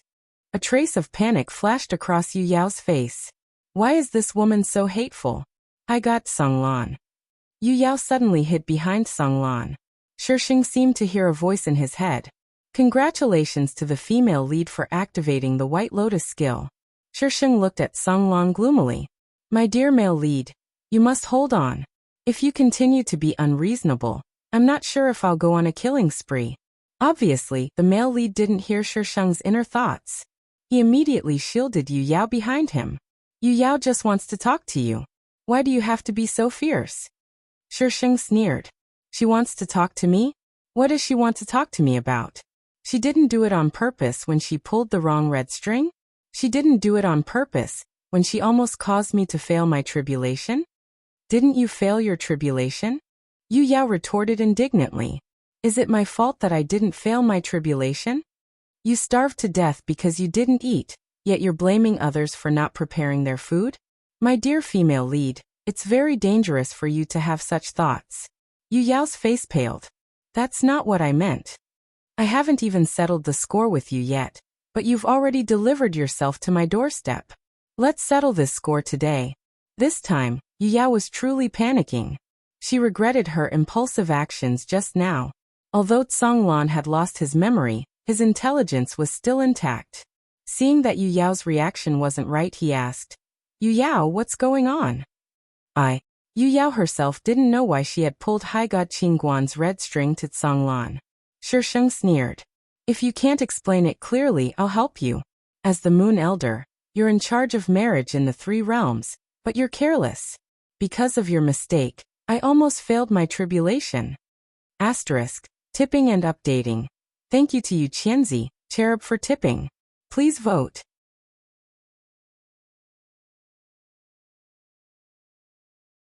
Chapter 249. Sheng's voice was loud and clear, allowing everyone present to hear him clearly. She briefly explained the situation. Yu Yao got drunk and messed things up, tying her to Song Lan and almost causing her to fail her ascension. Yu Yao was a muddle-headed person to begin with, and had made many mistakes in the past. But because her muddle-headed personality was quite cute, and she had a good attitude when admitting her mistakes, the others didn't really dislike her. It was only because she was suddenly so close to Song Lan that some of the female immortals found her an eyesore. But they didn't expect her to make an even bigger mistake than before. This wasn't something that could be brushed aside with a few words. The immortals looked at Yu Yao strangely. I didn't do it on purpose. Yu Yao explained in a small voice. Then if I kill you and say that I didn't do it on purpose, will you come back to life and forgive me? But aren't you standing here perfectly fine? Yu Yao insisted. Sheng raised his brows. Then what if I failed my ascension?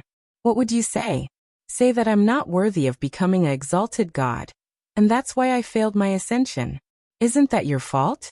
I can't take it anymore. I'm going to chop this female lead into pieces. Sheng had just thought of this when he pulled out his iron sword. Qingguan, what are you doing? Song Lan immediately stood in front of Yu Yao. Sheng flexed his wrists, a malicious smile on his lips. I'm going to try and kill her. Let's see if she can forgive me.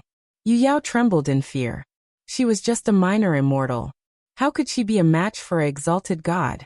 If Qingguan really wanted to kill her, she wouldn't even have a chance to resist. Yu Yao's eyes darted around a few times. Then, as if she had thought of something, her eyes lit up. All the exalted lords in the heavenly realm keep their red strings for themselves. They only give them to me when they need them. Why is yours with me? Idiot. Sheng spat out these 2 words coldly. His figure flashed as he attacked the female lead. Song Lan blocked Sheng. Why don't you explain why your red string is with Yu Yao? A brain is a good thing. I hope you have one. Sheng's iron sword swept out, forcing Song Lan back. Then he leaped up and landed in front of Yu Yao. Are you feeling guilty? You were the one who put the red string there. How can you blame me? Yu Yao said anxiously. Shi Sheng's iron sword swung down without hesitation. Yu Yao had suffered at the hands of this iron sword before. When she saw the cold glint of the iron sword, her body went limp and she fell to the ground. She watched in horror as the sword fell. Ugh! A muffled groan sounded in her ears. She was encircled in someone's arms, completely blocking her view. High God Songlan. Yu Yao's voice trembled slightly. He had actually blocked the attack for her. Shi Sheng did not expect Songlan to use his body to block the attack.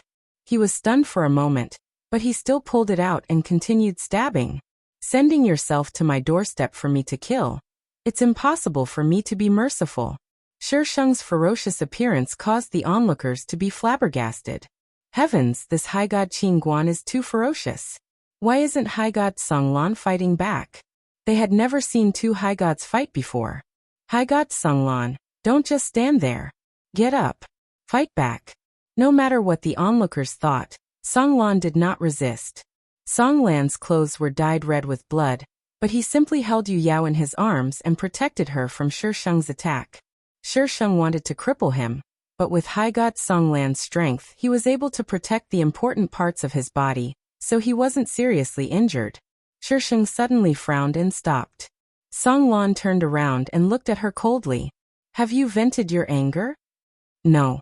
Shi Sheng shook his head honestly, his expression full of ridicule and arrogance. Do you think you can write it off like this? Let me tell you, there's no way. She's the one in the wrong, so she has to pay the price. Even if you die, I won't let her off. If you don't pay the price for your mistakes, you won't learn your lesson. The female lead is too inexperienced and doesn't learn her lesson. She always takes other people's forgiveness for granted. If you do something wrong, just say you didn't do it on purpose and you'll be fine. If that was useful, why would we need the police? Do you think the police will let you off if you say you didn't do it on purpose? Idiot. Don't go too far. Songlan growled. Fine, fine, fine.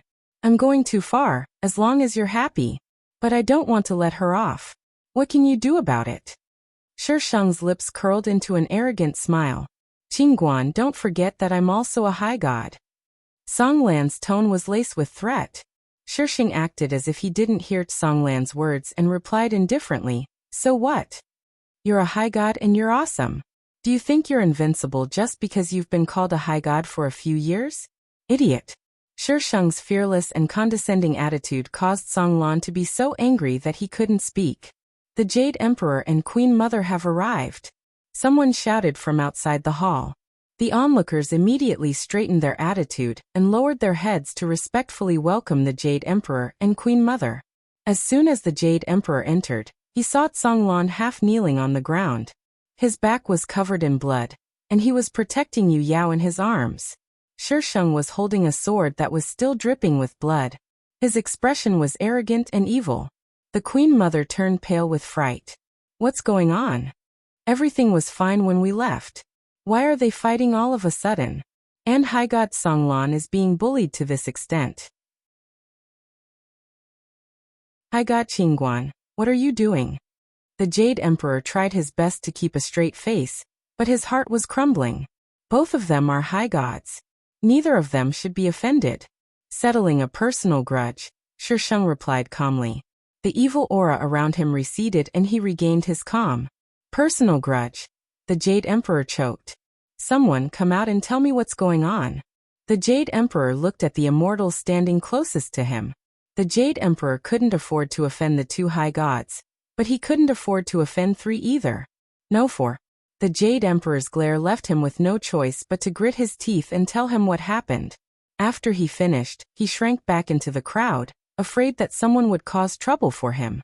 The Jade Emperor's face darkened when he heard the whole story. He didn't know that Qingguan was one of the red strings Yu Yao randomly pulled. Jade Emperor, she's slandering me. Her red string shouldn't have been with me. Yu Yao probably felt more confident now that her backer was here. The Queen Mother frowned. Before High God Qingguan descended to the lower realm, she had the immortal child pass the red string to you. The Jade Emperor and I saw it with our own eyes. Yu Yao, how can you not remember this? The Jade Emperor wanted to say something, but it was too late. Besides, this was the truth. Many people had seen Qingguan send someone to pass the red string to Yu Yao. This was a rule. Although high gods could keep the red string for themselves, they couldn't bring it to the lower realm without permission. Qingguan had descended to the lower realm to experience her tribulation, so she naturally couldn't bring the red string with her. That was why she gave it to Yu Yao, the Moon Elder, to keep it. Who knew that she would be so careless and cause such a mess?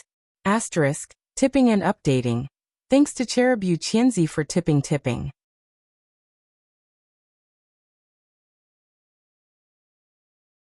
Chapter 250. Yu Yao thought about it carefully. That does seem to be the case. How could I have forgotten such an important matter? Yu Yao panicked and didn't know what to do. High God Songlan. She subconsciously grabbed Songlan. Songlan patted her head to comfort her. High God Qingguan, today is your big day. Why don't we discuss this matter later? The Jade Emperor suggested tentatively. Shisheng's gaze was as cold as ice, causing the Jade Emperor's scalp to go numb. It was as if Shisheng was looking at an inanimate object. The Jade Emperor suddenly had a bad premonition. As expected, Shisheng sneered. Jade Emperor, you've helped her time and time again. What's her relationship with you? It was one thing for the Jade Emperor to be biased once, but Yu Yao had done so many wrong things that the Jade Emperor had glossed over. Even this time, he had only asked Yu Yao to secretly descend to the lower realm without telling anyone. None of the immortals here knew that Yu Yao had descended to the lower realm, or what she had done there. The Queen Mother's eyes darkened as she glared at the Jade Emperor. She felt that the Jade Emperor was being too lenient with Yu Yao. Although she had her suspicions, she didn't dare to voice them out.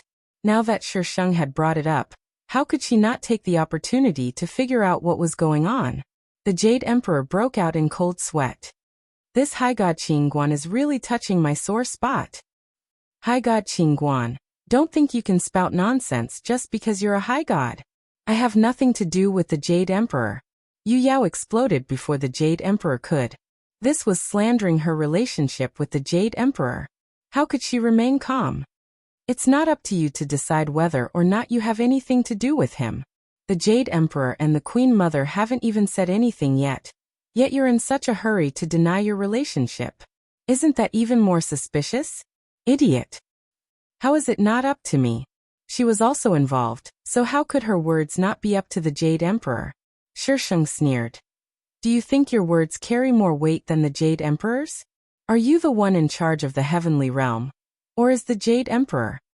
Although the female lead was muddle-headed, she was still intelligent enough to understand what Shisheng was trying to say. Her expression abruptly changed as she glared at Shisheng angrily. That's not what I meant.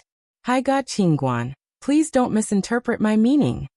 Didn't you just say that I have the final say? The surrounding immortals did not even dare to breathe too loudly. Today's show might cause someone to die. However, there were even more people who were suspicious of the relationship between Yu Yao and the Jade Emperor. Yu Yao was merely a minor immortal in the god realm. In the past, no one cared about her. But one day, the Jade Emperor suddenly promoted her to Yu Lao. After that, the Jade Emperor only punished her symbolically. It was obvious that he was biased. Jade Emperor. The Queen Mother's face was cold. Aren't you going to explain? The Jade Emperor wiped away his cold sweat and lowered his voice. Queen Mother of the West, it's a long story. Let's go back and talk about it. Right now, we need to appease High God Qingguan. The consequences of offending a high god were much more serious than Yu Yao. The Queen Mother was clear in her heart and didn't pursue the matter.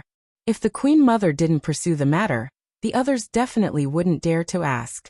The Jade Emperor sighed in relief and hurriedly gave Songlan a look, telling him to stop Yu Yao and not let her speak nonsense. High God Qingguan, this matter was due to Yu Yao's incompetence.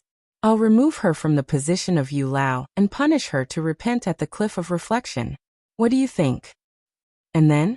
The Shisheng raised his brows. The Jade Emperor was dumbfounded. Isn't that enough? There's still more to come. Yu Yao glared angrily at the Shisheng, But Songlan didn't let her speak. Isn't it just pulling the wrong red string?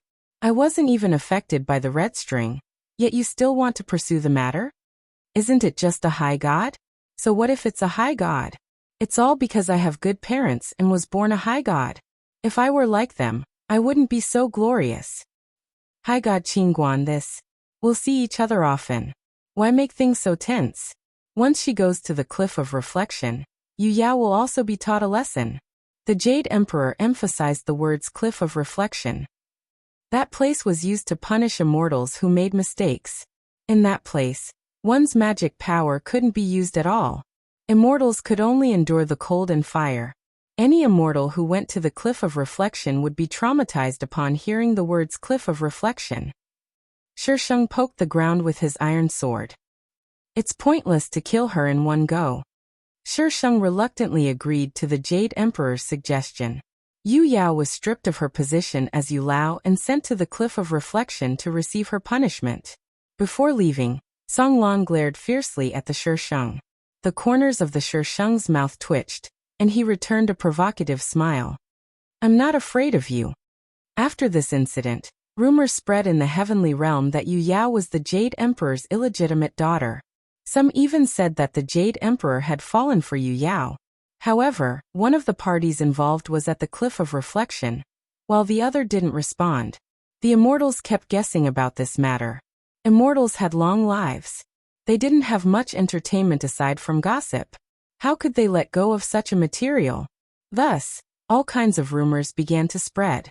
Meanwhile, the Shisheng had already left the heavenly realm and arrived at the wasteland at the edge of the heavenly realm.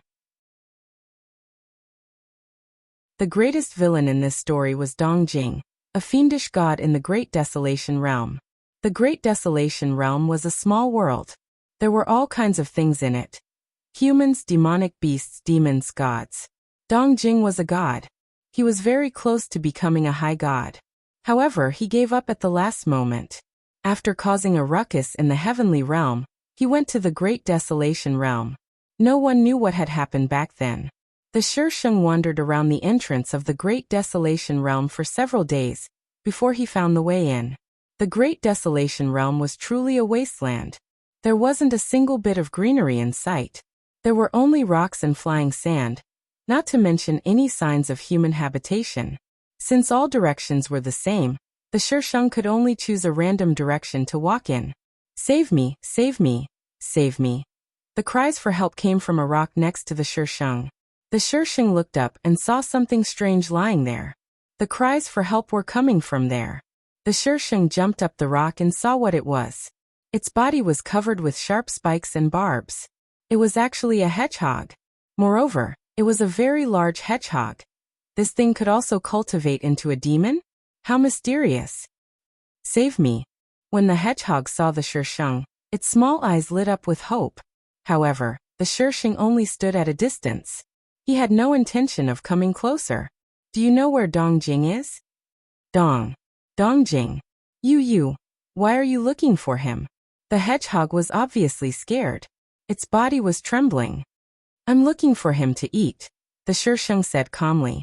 The hedgehog. Is there something wrong with you? Looking for that demon to eat? The hedgehog rolled its eyes. I know where he is, but I can't move. You have to help me. The corners of the Shisheng's eyes curled up. Sure. She took out her iron sword and slashed at the hedgehog. Before the greed in its eyes could fully emerge, its gaze was fixed on her. I'll help you ascend to the heavens. No need to thank me. Motherf ***. Even a hedgehog wants to scheme against I. Do I really look like I'm that easy to bully? Little fairy. Do you have a ticket? Cherub. No. Little fairy. If you don't have one, I'll send you to heaven. Cherub. Yes.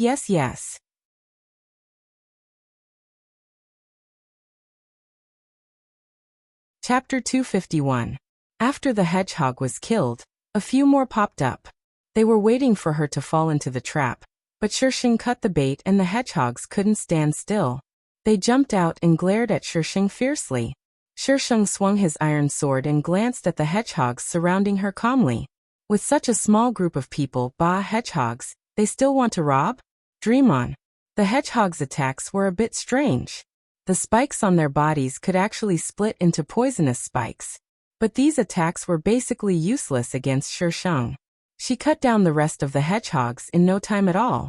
Shisheng met some other animals later on, but they were all in the same pattern.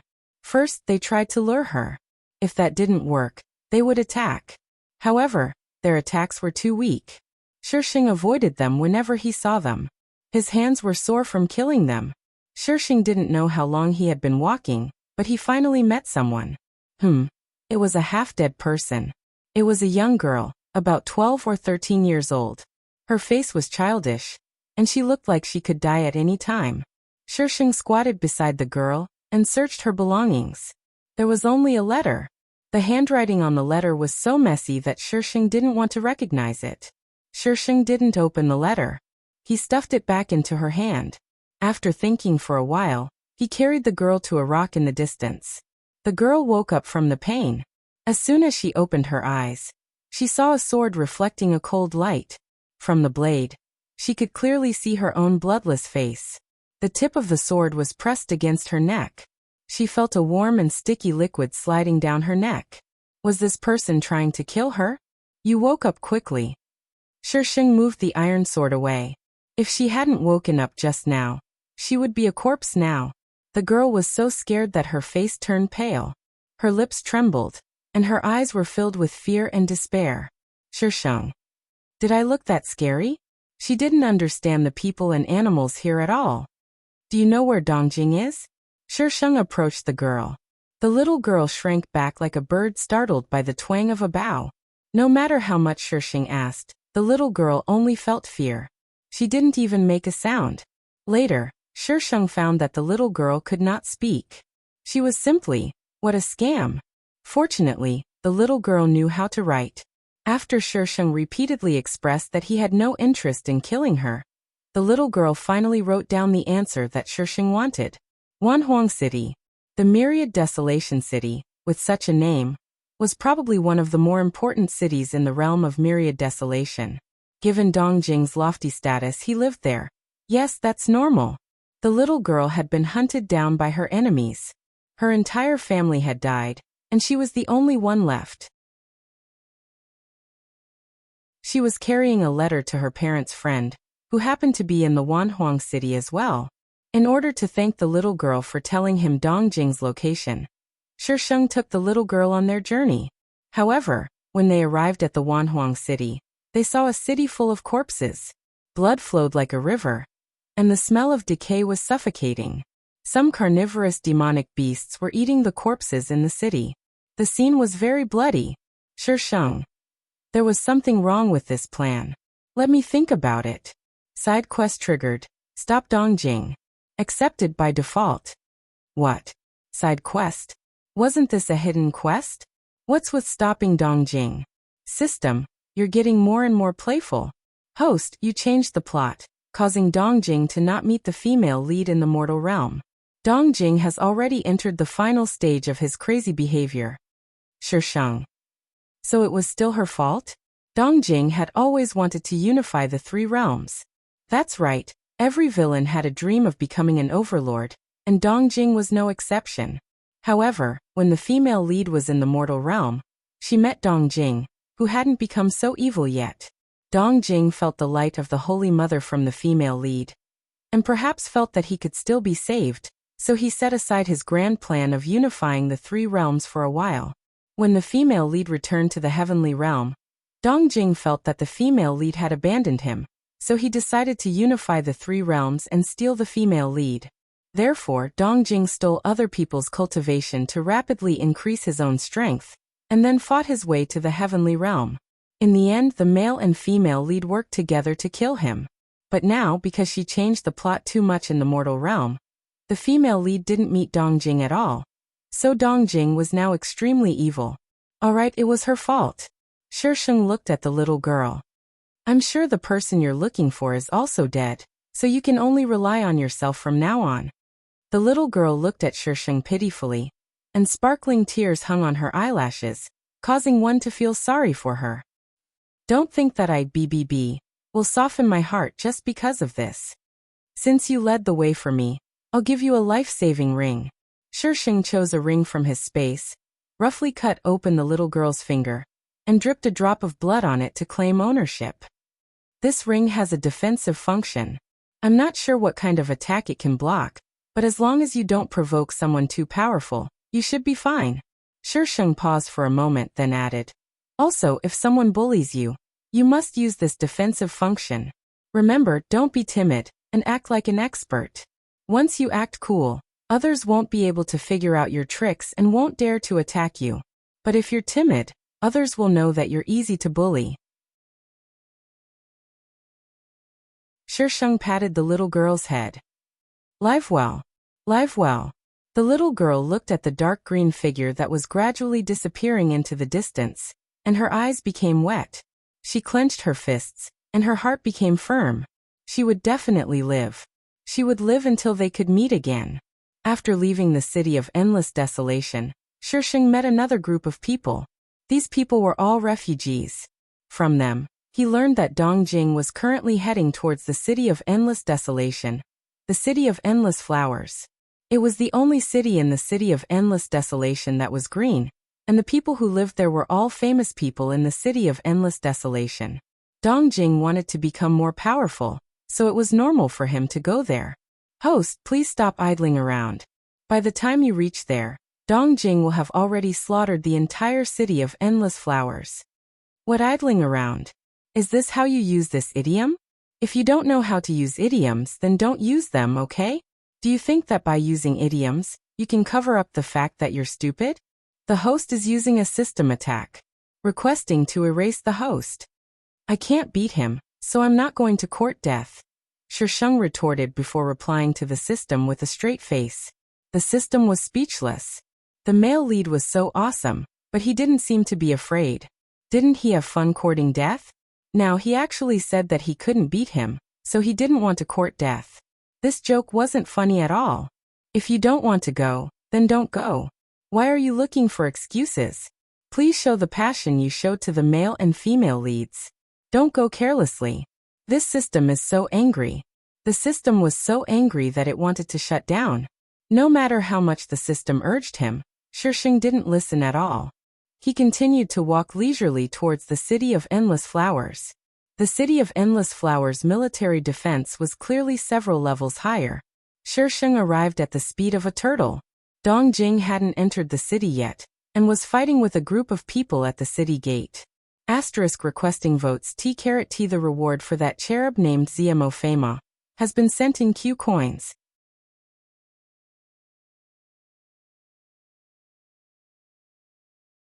Chapter 252. Shisheng sat on the iron sword and looked down at the battle from above. Dongjing was wearing a black robe and a mask, hiding his face. He held a black sword in his hand. In short, he was black. Facing so many people, Dongjing was very calm. He defended when it was time to defend, and when it was time to attack. Even if the other party wanted to disturb him, they would only end up losing themselves. Shisheng rubbed his chin and commented in a profound manner. It would be a pity if this kind of person didn't become the world's overlord. Perhaps it was her Feng Xi? Should she help him? Host, what are you trying to do? The system's voice fluctuated. I'm not going to do anything to you. Why are you so nervous? Shisheng rolled his eyes at the system in disdain. Host, you're so unfriendly. Do you believe that the system won't kill you? No, I have to add a restriction.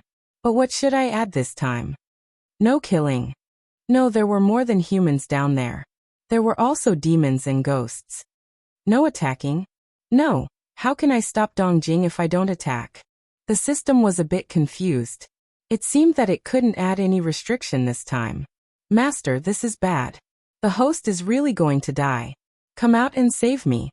Just as the system was thinking about what restriction it should add, Shisheng took out the small ball. It flew above the 10,000 flower city, and threw it directly at the barrier above it. Bang! The system chose to go offline. It didn't want to see a tragedy in the human world. There was no saving this host, okay? Shisheng only blew up the barrier and didn't do anything else. Seeing that the barrier was blown up, Dongjing immediately ran into the city. He looked up at the sky. Thick clouds blocked his vision, so he couldn't see anything. Shisheng held his face and watched as Dong Jing went on a killing spree in the city. He wouldn't kill the old or the young. Of course, that was on the premise that they didn't attack him. On the contrary, some people took advantage of the chaos to commit crimes like rape and pillage. Dong Jing didn't want everyone's power. He obviously had a target. Moreover, he knew the opponent's weakness and ultimate moves like the back of his hand. The more Shisheng watched, the more satisfied he was. If this kind of person wasn't hindered by the protagonist aura, he would definitely dominate the world. Dong Jing came out of the city. His black robes were soaked in blood, and the blood dripped onto the ground, forming a bloody path. At this moment, the world was completely silent. It was as if all the living beings in this world had gone extinct. Dong Jing's footsteps suddenly paused as he looked ahead. This action seemed to be in slow motion, dragged on for an infinitely long time. On the road in the distance, a woman in a dark green dress sat on a floating sword and looked at him with smiling eyes. "You were the one who helped me just now." Dong Jing's voice was a little hoarse, as if he had not spoken for a long time. He used an affirmative sentence, not a question. "Yes." Shisheng jumped down from the iron sword. "As a reward, you have to let me touch you." "Why? Touch it? Where to touch? How could a girl be so unreserved?" "I'm looking for someone. I want to confirm if you're him." It was not appropriate to beat around the bush when talking to this kind of person. It was better to be direct and straightforward. After a moment of silence, Dong Jing slowly walked towards Time. "How can you be sure?" He didn't like owing people things. If she wanted to use this opportunity to harm him, then he would let her accompany those people in the afterlife. "Just reach out your hand." Shisheng had expected Dong Jing's reaction, so he said without hesitation. When a person was strong enough to look down on all heroes, no matter what you did, it was just a small trick in their eyes. Dong Jing hesitated for a moment, but still reached out his hand. In order to prevent Dong Jing from suddenly attacking, Shisheng did not touch Dong Jing's wrist. Instead, he held Dong Jing's hand. A not-so-gentle force entered Dong Jing's body from his palm, and his first reaction was to resist. The killing intent around him suddenly became heavy, but the woman's expression did not change from beginning to end, as if she could not sense his killing intent. Shisheng frowned and stared at him. "Why are you resisting? What are you trying to do?" Dong Jing asked.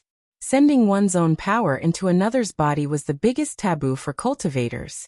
He would be crazy if he did not resist. "I'm just confirming," Shisheng said disdainfully. "Not everyone wants to kill you. Killing you will dirty my sword. You better stop resisting, or don't blame me for being impolite." Dirty her sword. This woman is really annoying. Dong Jing's body suddenly swayed. His eyes under the mask were filled with raging waves, and his blood was boiling. After a while, he managed to squeeze out a few words. "You're a high god." Shisheng's eyes curved. "I told you not to resist. You know the consequences of disobeying." Dong Jing's breathing became heavier. He did not remember when the heavenly realm had such a high god, but her power was definitely on par with a high god's. Dong Jing did not feel the force doing anything to his body. It was just moving around casually. He simply gave up resisting. If this woman was really a high god, he would not be able to defeat her in his current state. The power in his body was enormous, but he could not use it at all since he had not refined it. "What's your name?" "Qingguan." "Qingguan." This name was so familiar. He must have heard it somewhere before. Shisheng frowned slightly, a bit disappointed. It was not Feng Xiai. She withdrew her hand, and the power in Dong Jing's body immediately dissipated as if it had never existed. Dong Jing knew the answer just by looking at her expression, but he was a bit surprised that she was really just looking for someone. "Qingguan, that's right. Your verdant palace is Qingguan?" Dong Jing asked in a questioning tone. "Oh, so you know my name. It seems I'm quite famous." The villain Sama actually knew the original owner? What kind of joke was this? BBB was a bit dumbfounded. But then again, it was also possible that he had only heard of her name. After all, the villain Sama was once from the heavenly realm. With that in mind, Shisheng did not pursue the matter any further. Unfortunately, the original owner died too early, so there was nothing about her and Dongjing in the story. Dongjing. It really was that little girl from Verdant Palace. She's already grown so big. And her personality is so strange. Having failed to find Feng Xiai, Shisheng prepared to return to the heavenly realm to play with the female lead. However, for some unknown reason, Dongjing had been following behind her all this time. Along the way, he did not forget to kill people. Shisheng was not familiar with the land of endless desolation, so it was impossible for him to avoid Dongjing. Shisheng stopped and glared angrily at the person behind her. Why are you following me instead of killing people? This guy followed her all the way here. Could it be that he took a fancy to her high god strength and wanted to secretly kill her? Who would have thought the villain would be such a villain? How despicable. Dongjing, who never knew his actions could be called a great cause. What's with that expression? I'm telling you, don't even think about coveting my power. I don't want to die yet. I won't kill you. If you won't kill me, then why are you following me? Shisheng was furious. There were so many paths to take, but you just had to follow me. Who would believe you if you said you had no ulterior motives? It was on the way. On your grandpa's way. Shisheng raised his iron sword and rushed forward. Come on, let's hurt each other. Pleading for votes.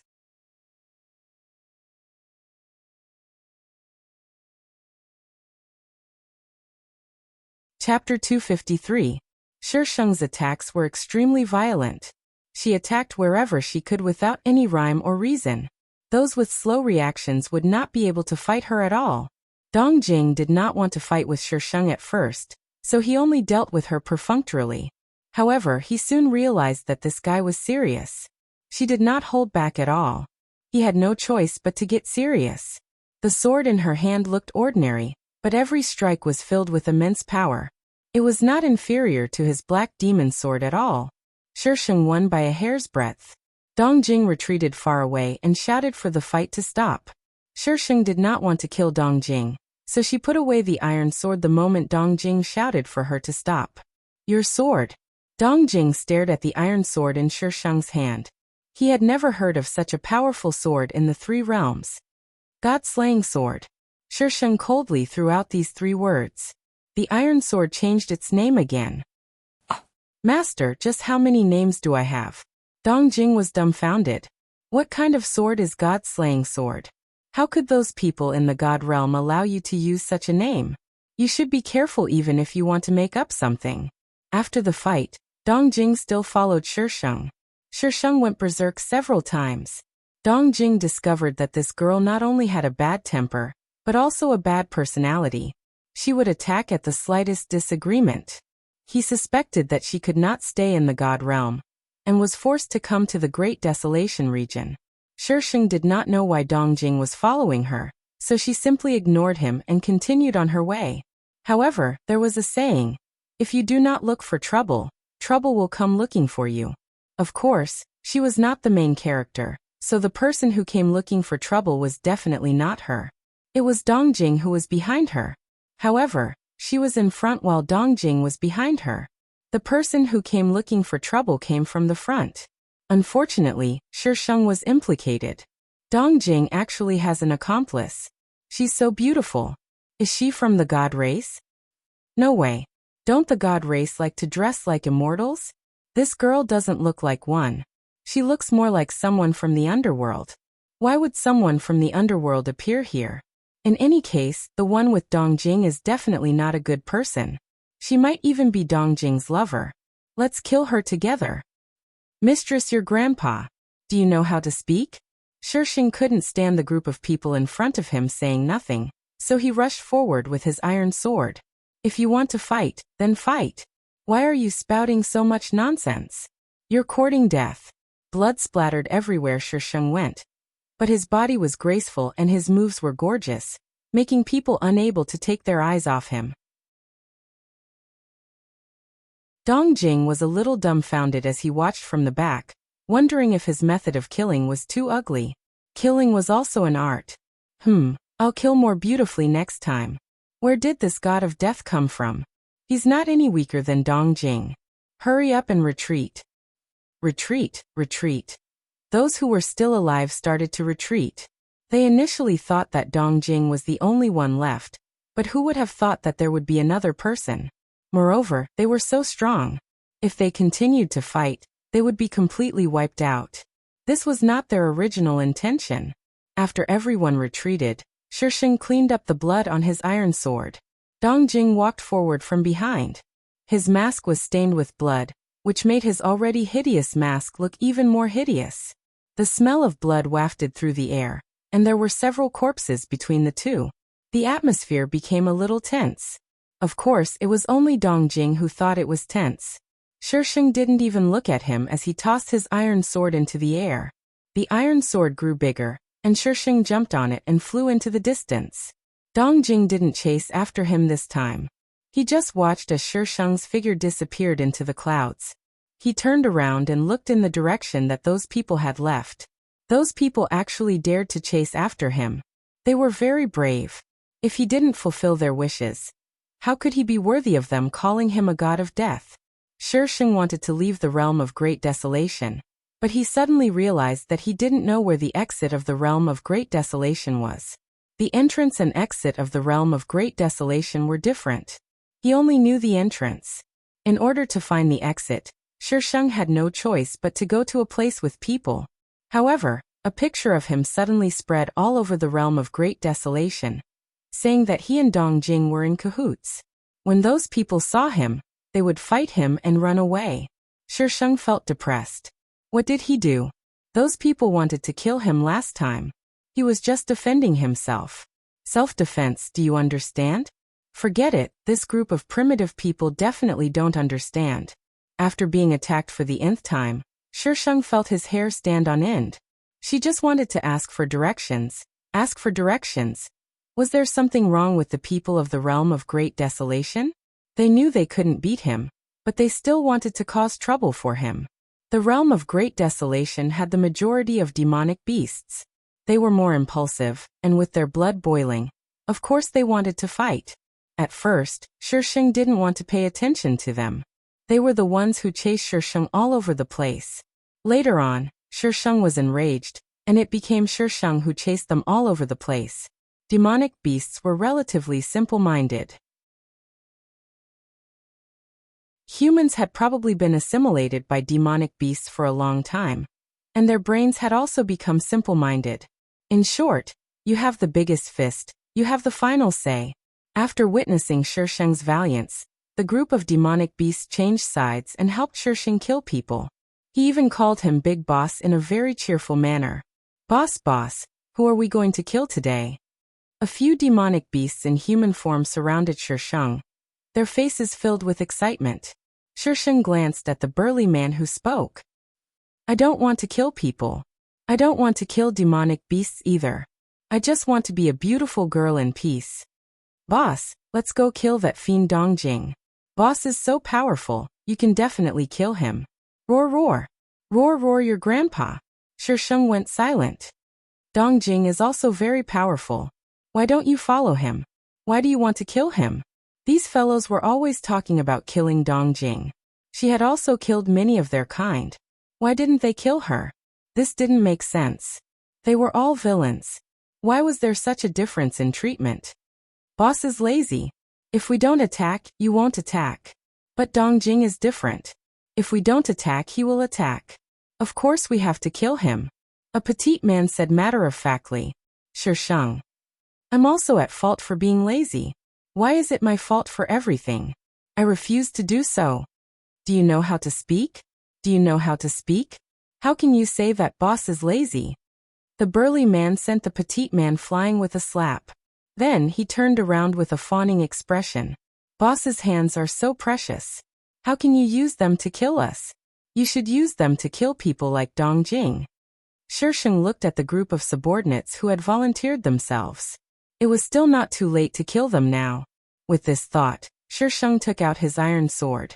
When the people surrounding her saw the iron sword, they immediately scattered. Roar roar roar. Boss is going to kill demonic beasts. Run. Shisheng's mouth twitched. The demonic beasts of the endless desolation region were too spineless. They still wanted to ride on her coattails. She didn't want them at all. They couldn't even win a fight, and yet they acted shamelessly. What kind of subordinates were they?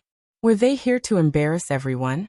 After that, Shisheng took out his sword the moment he saw the demonic beasts. Then the demonic beasts would run away and howl nonstop. But not long after, they would run back and repeat the same process. They didn't get tired of it. They were simply having too much fun.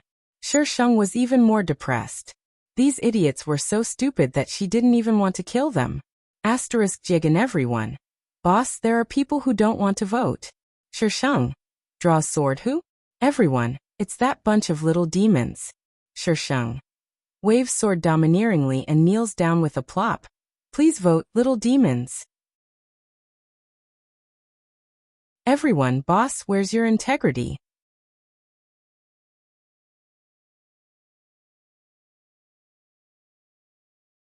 Chapter 254. Dong Jing was still on a killing spree. By the time Shisheng learned the location of the exit to the land of endless desolation from the group of stupid beasts, Dong Jing had already killed almost everyone he could. The system reminded Shisheng several times, but Shisheng turned a deaf ear. If he wants to kill you, then let him kill you. How inhumane would it be to stop him? So Shisheng allowed Dong Jing to kill in the land of endless desolation while she returned to the heavenly realm.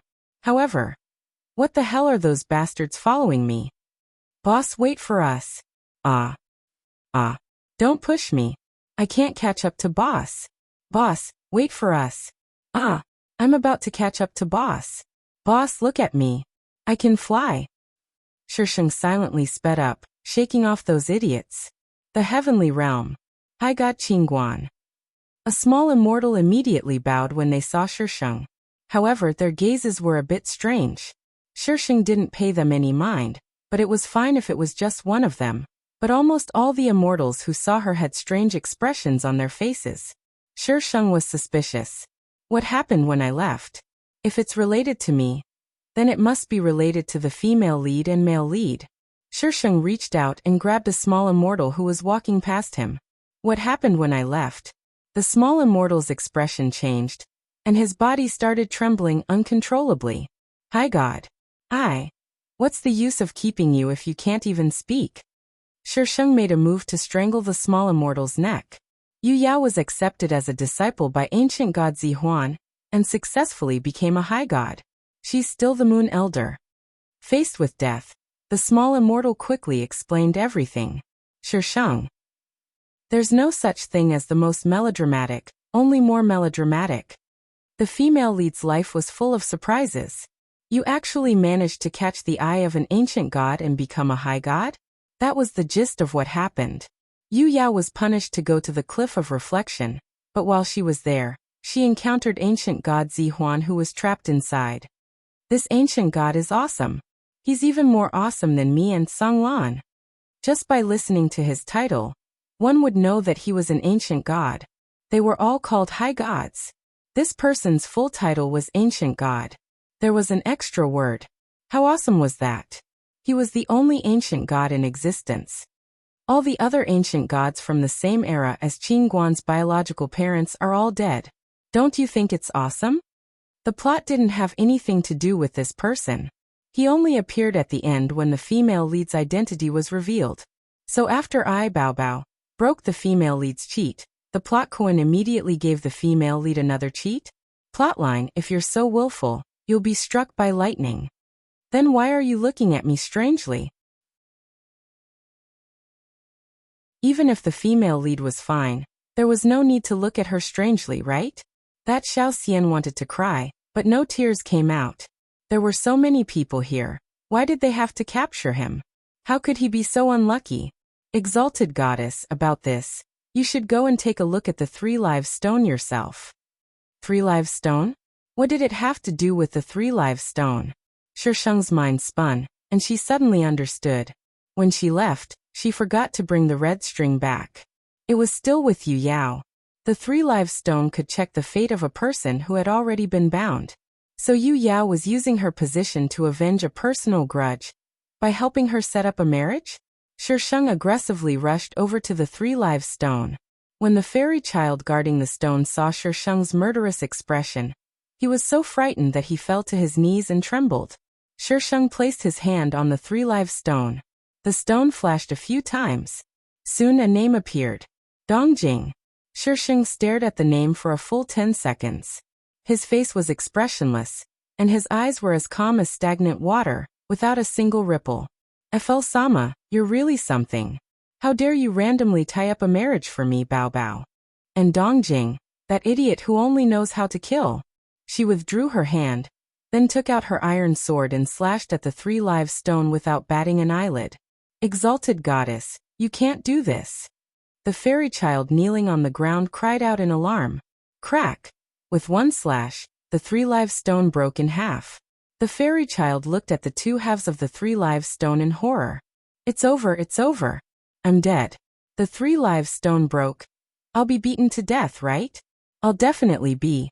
Exalted goddess, you can be willful, but they'll be in trouble.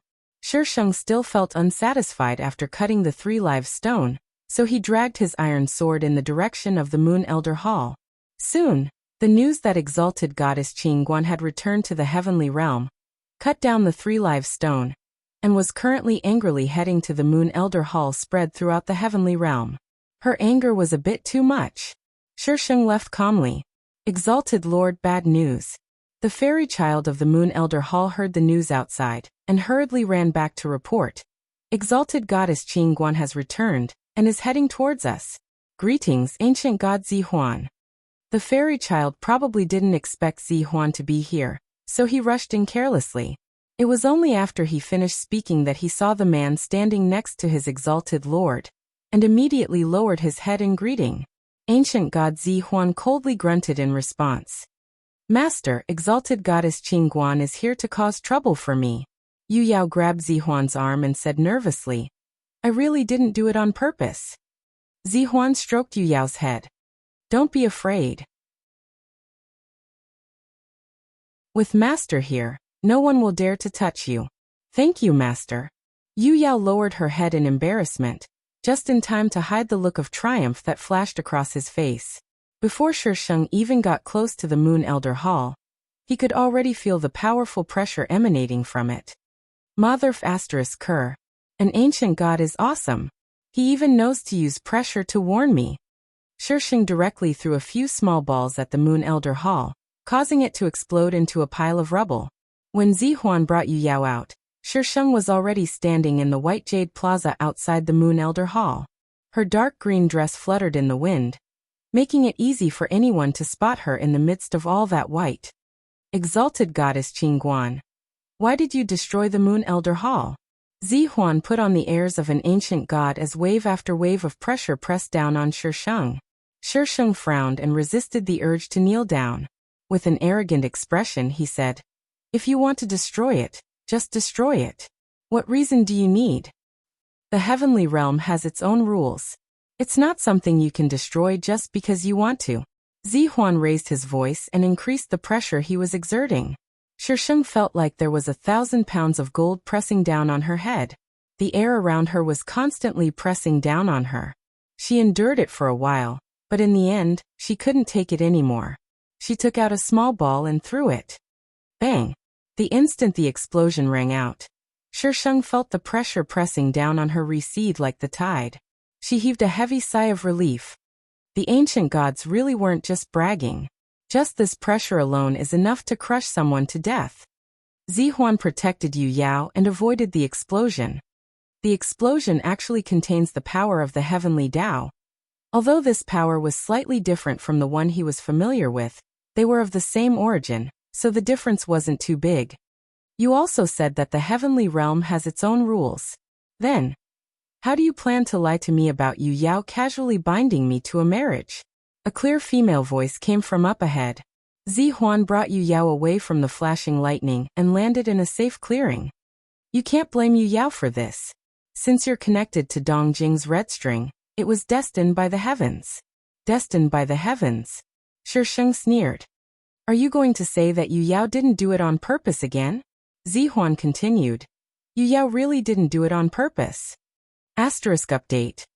Thank you, Cherub, for your tips yesterday. Popular Science Mini Theater Little Fairy. Do you recognize the words above? Cherub. I don't know, Little Fairy. Vote and I'll tell you, Cherub. Obedient, vote Little Fairy. Juan Juan.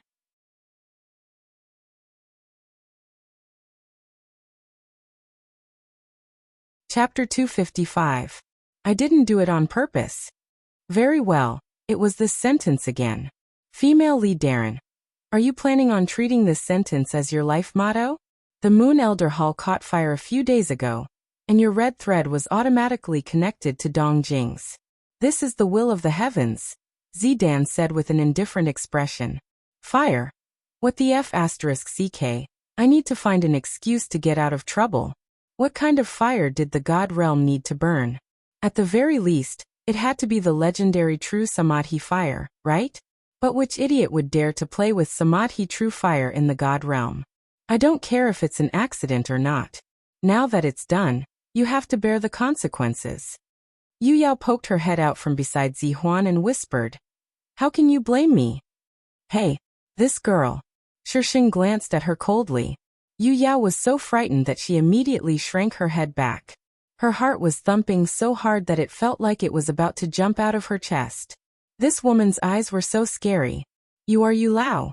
If I don't blame you, should I blame myself? Shisheng sneered. All right, I'll cut the crap. Talking to you guys lowers my IQ. Hand over the book of marriage. How can I give you the book of marriage? Zihuan frowned. Qingguan, don't think you can do whatever you want just because you're a high god. Today, I was still using my status as a high god to do whatever I wanted. Then if you have the ability, don't use your status as an ancient god to bully me. Motherf *Ker, you're using your status to suppress others. Yet you're not allowing others to do the same. What a moron. Shisheng had never seen such a shameless person before. She felt that she would be letting herself down if she didn't make a move now. Shisheng moved his wrists and the corners of his mouth curled up slightly, revealing a strange smile. That smile caused Zirua's heart to jump, but she quickly calmed down. She was just a high deity. How could she possibly overturn the heavens in front of him? Qingguan, this is the God realm. You should pay attention to your status. Oh, Shisheng replied flatly. Zirua's heart thumped even harder. How could his reaction be so calm? High God Qingguan. What are you shouting for? Shisheng glared at him fiercely. Zihuan. He had been an ancient god for so many years, but he had never seen such an arrogant person. Even in his era, no one dared to speak to him like this. Shisheng narrowed his eyes and rushed forward with his iron sword before Zihuan could make a move. The aura emitted by the iron sword caused Zirua to become serious. That was a divine weapon. Since the fall of the ancient gods, the divine weapons had also disappeared. He had never seen this divine weapon before, so where did she get it from? While he was thinking about this, Shisheng's iron sword was already in front of him. Zidan was protecting Yu Yao, so his movements were a little slow. However, his strength as an ancient god wasn't just for show. Shisheng couldn't touch him at all. He had to think of a way. Shisheng quickly filtered the information he had in his mind.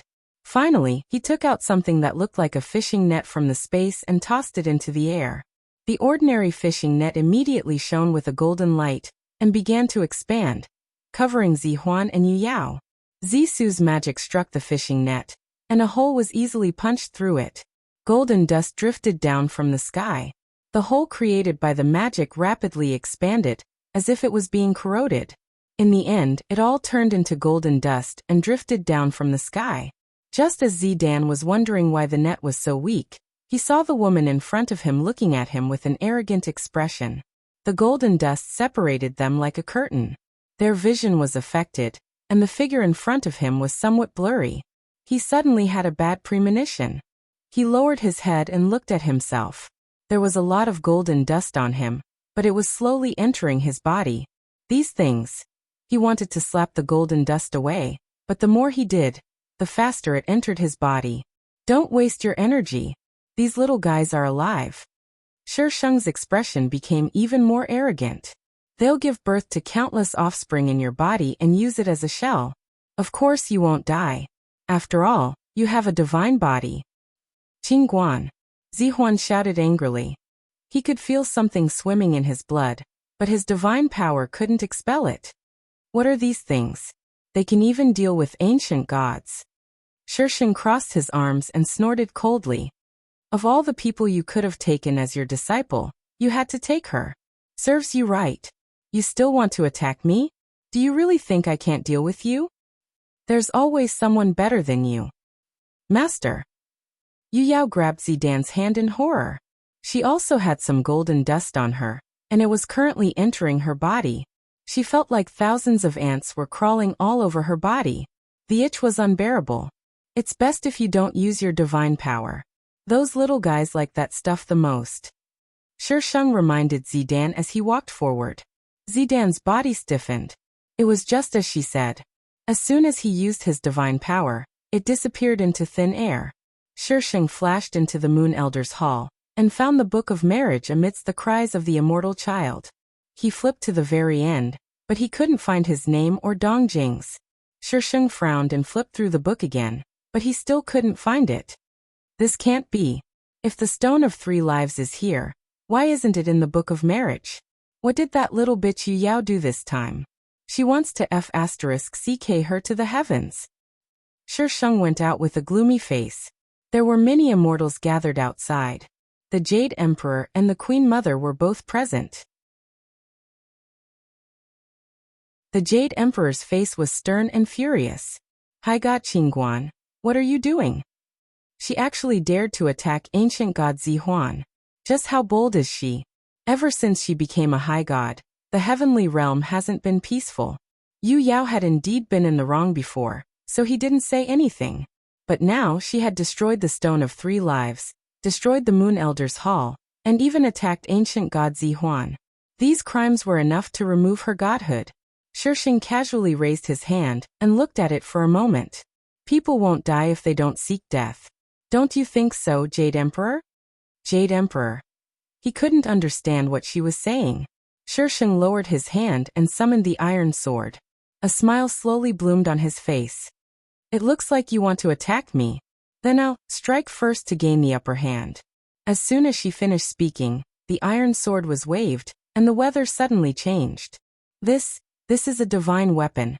Heavens, High God Qingguan actually has a divine weapon. No wonder she's so fearless. Ever since the fall of the ancient gods, all kinds of divine weapons had gone missing. Even High God Zihuan didn't have a divine weapon. They couldn't think of anything else that could cause the weather to change except a divine weapon. What is she trying to do? Isn't this what you should be worried about? Rumor has it that in ancient times, a divine weapon could destroy heaven and earth. Looking at High God Qingguan's current stance, she's trying to destroy the heavenly realm. Jade Emperor, this is bad. The Jade Emperor felt like he was in the middle of a whirlpool, and the air around him was being squeezed until there was nothing left. The sudden shout caused his heart to beat wildly. Can't I see? Jade Emperor, Jade Emperor. Demon beasts from the land of endless desolation are attacking. The messenger scrambled over. Probably because he was too frightened, he didn't pay attention to the woman who was stirring up a storm in front of him. What did you say? The Jade Emperor thought he was hearing things. Demon beasts from the land of endless desolation are attacking.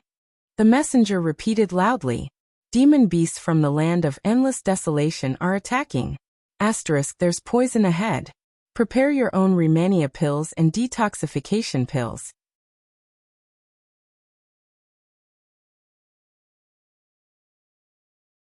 Chapter 256. What kind of place was the land of infinite desolation? It was a place that even the heavenly realm didn't dare to casually send people there. There were all kinds of fish and dragons mixed in there. However, most of the creatures there were demonic beasts. All kinds of demonic beasts. There were even ferocious beasts from ancient times. But now, someone was telling him that the demonic beasts of the land of infinite desolation had invaded? This wasn't the time for jokes. Only a few seconds had passed. Shisheng hadn't heard their conversation, and had already waved his iron sword. Countless bolts of lightning suddenly fell from the sky. Host, good luck! The system's voice rang in Shisheng's mind along with the roar of thunder and lightning. Shisheng knew something bad was about to happen. The heavenly Tao must be here to cause trouble again. Sure enough, lightning began to gather in her direction. F***ck. Shisheng cursed and rushed toward Yu Yao. Lightning kept striking behind her. Although she managed to dodge it every time, the power of the lightning was too great. She could feel the destructive intent even without coming into contact with it. Zihuan couldn't use his divine power right now, so he could only rely on his own strength to dodge with Yu Yao. Fortunately, not many bolts of lightning struck them. Hai God Qingguan, why aren't you stopping? Do you want to destroy the entire heavenly realm? Someone in the distance shouted at the top of their lungs. Shisheng had already closed in on Yu Yao and kicked the obstructing Zihuan aside. Zihuan staggered. He didn't have time to dodge the falling lightning and was struck by it. What are you trying to do? Yu Yao looked at Shisheng approaching her with a face full of panic. She shouted in Zihuan's direction. Master! He can't even protect himself, yet you want him to save you? Dream on. Shisheng grabbed Yu Yao and led her toward the place where the lightning was most concentrated.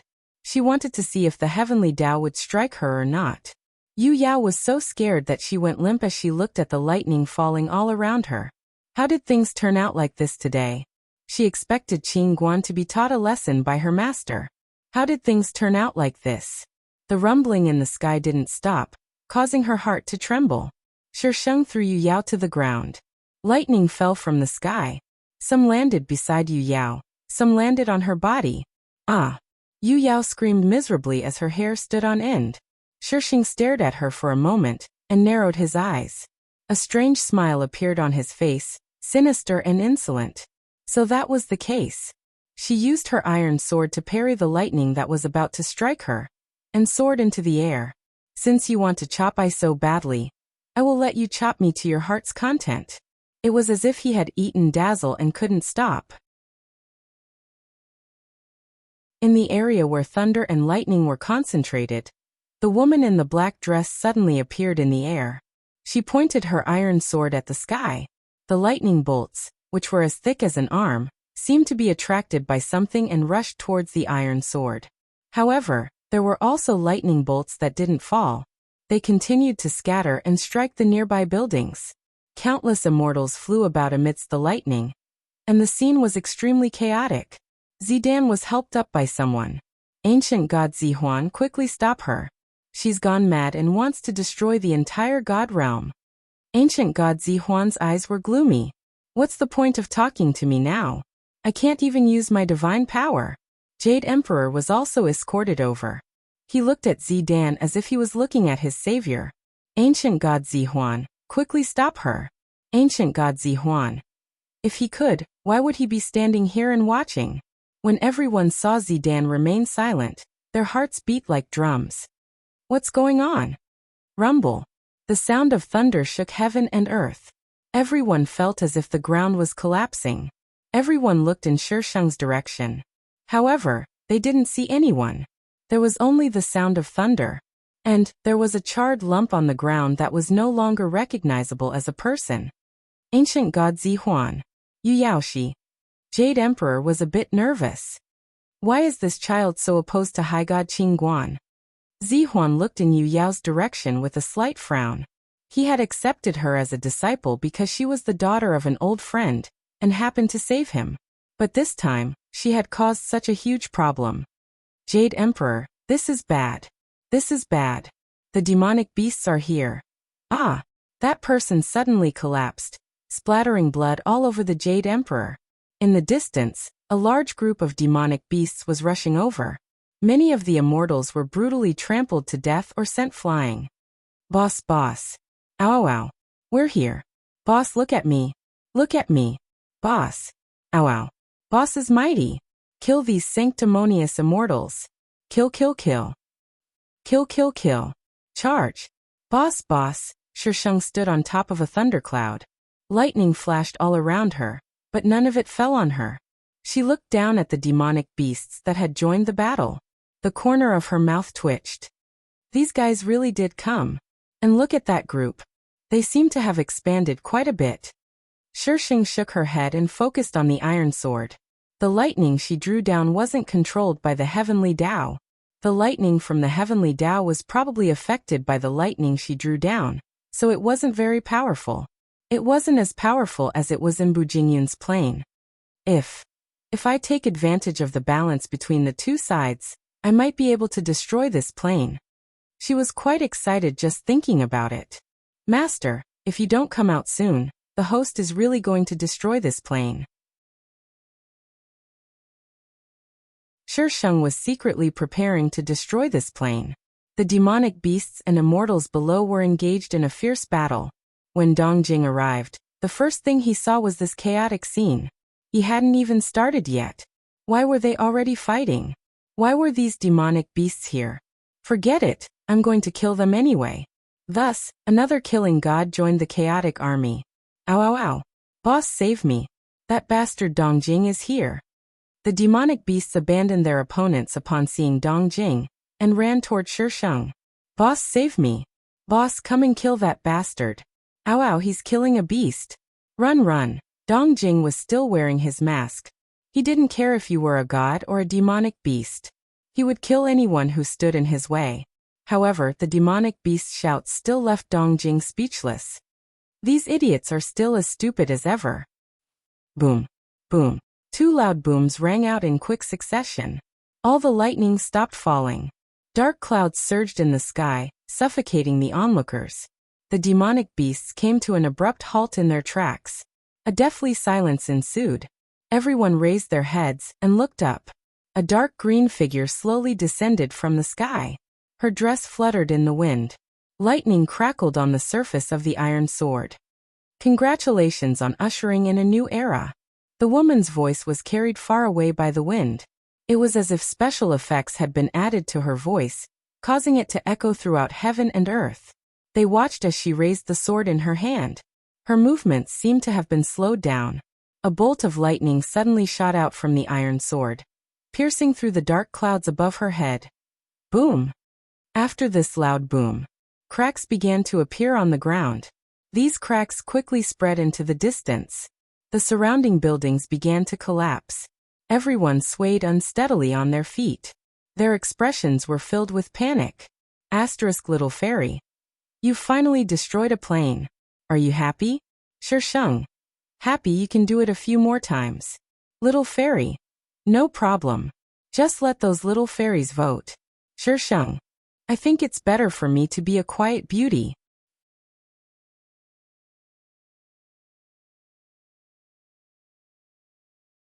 Chapter 257. The speed of the collapse was so fast that the immortals couldn't save it in time. They could only watch helplessly as the heavenly realm collapsed. Meanwhile, the main culprit was looking at her masterpiece with a satisfied expression. This lunatic. Shisheng lowered his head and looked at the iron sword in his hand like it was a treasure. You really can absorb anything. I didn't waste all those years ago when I risked my life to bring you out.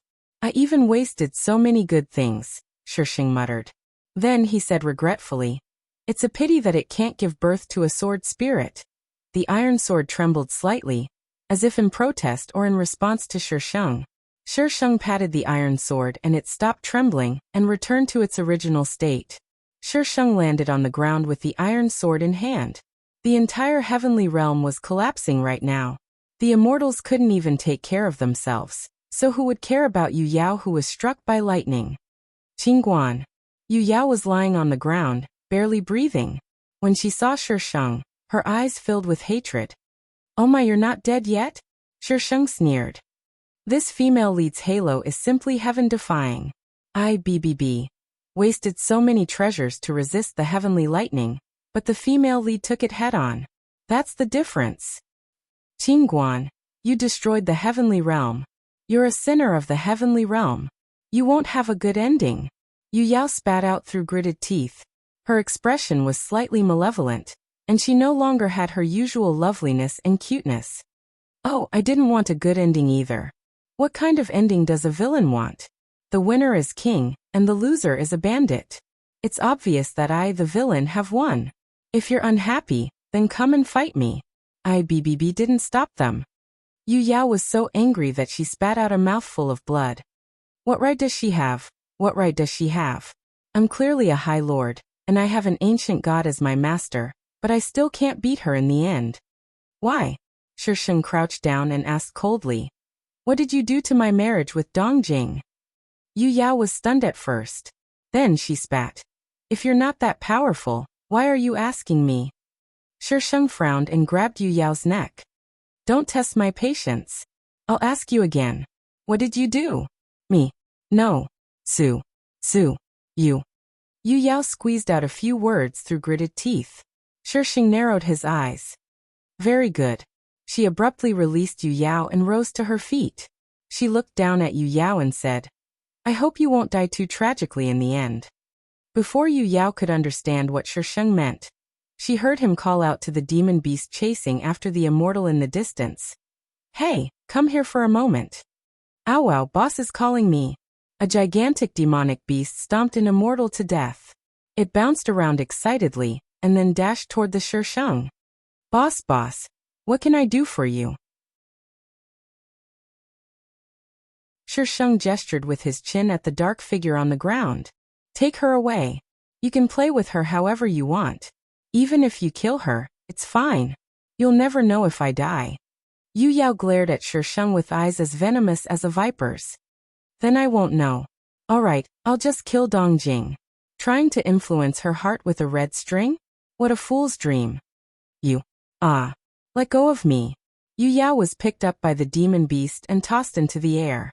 Seeing this, the demon beast in the distance immediately rushed over. It bit Yu Yao and tossed her into the air. The next scene was even more bloody. The demon beast tossed Yu Yao around in the air, as if she was a rubber ball. Honestly, if the female lead didn't die even after all this baby really wanted to give her a stab. Before Shisheng could finish her off, the female lead was rescued by someone. The male lead, dressed in snow-white robes, descended from the sky. He domineeringly rescued the female lead from the demon beast's mouth. She was so dirty that she looked like she'd been fished out of a cesspool. The demon beast whose toy had been snatched away immediately cried out in pain. Ah, boss, a pretty boy snatched the toy away. Boss, that pretty boy is so strong. We don't dare to snatch it back. Boss, if you're so good, you go ahead. Shisheng. It was her fault that she'd forgotten about the male lead who'd lost his memories. Flips table *. Can you get rid of this cheat that the female lead won't die? This baby isn't convinced. System, give me a cheat. Let this baby go up and kill the female lead. Heh. Even without a cheat, you're going to destroy an entire plane. If I give you a cheat, do you want to destroy the entire universe? This system refuses. Shisheng glanced at Dongjing, who was still harvesting human and demon beast heads. His eyes swiveled twice. She flew in front of Dongjing and kicked the immortal in front of her away. Dongjing stopped what he was doing and looked at the woman in the black dress. He was still wearing his mask. The eyes under the mask were calm and rational. He didn't go berserk. Hey, Lord Villain, do you want to form a team and kill people? Dongjing. Although her words were a bit strange, he roughly understood what she meant. Reason. Before, he'd suspected that she'd come to the Great Desolation because she couldn't stay in the God realm anymore. Now, it seemed that she really couldn't stay there anymore. Reason. What reason did she need? I don't like them. This should count as a reason, right? She'd been unhappy with them for a long time. They wore white clothes and had stoic faces all day long. An expressionless face wasn't a stoic face, okay? If you don't know how to do it, then don't act pretentious. Okay. You kill those two. Shisheng pointed at the male and female leads. I'll kill the others. The host was instigating the villain to kill people again. How tiring. Hashtag, is there any way for the host to quietly complete the mission? Waiting online. Urgent. Hashtag, I don't kill women. Dongjing abruptly blurted out. Shisheng. Crazy cat. What's wrong with women? Aren't women human? Women are much scarier than men when they're vicious. And you don't kill women? Do you know how many men have died at the hands of women? Don't ever look down on women. Idiot. Forget it. You can go by yourself. Shisheng suddenly waved his hand disinterestedly. Dongjing. Women were fickle creatures. She was the one who suggested it earlier, and now she changed her mind. Dong Jing ignored Shi Sheng, this fickle woman, and continued to kill the gods. Shi Sheng hugged his arms and retreated, leaving the battlefield to Dong Jing. The villain Sama was all alone.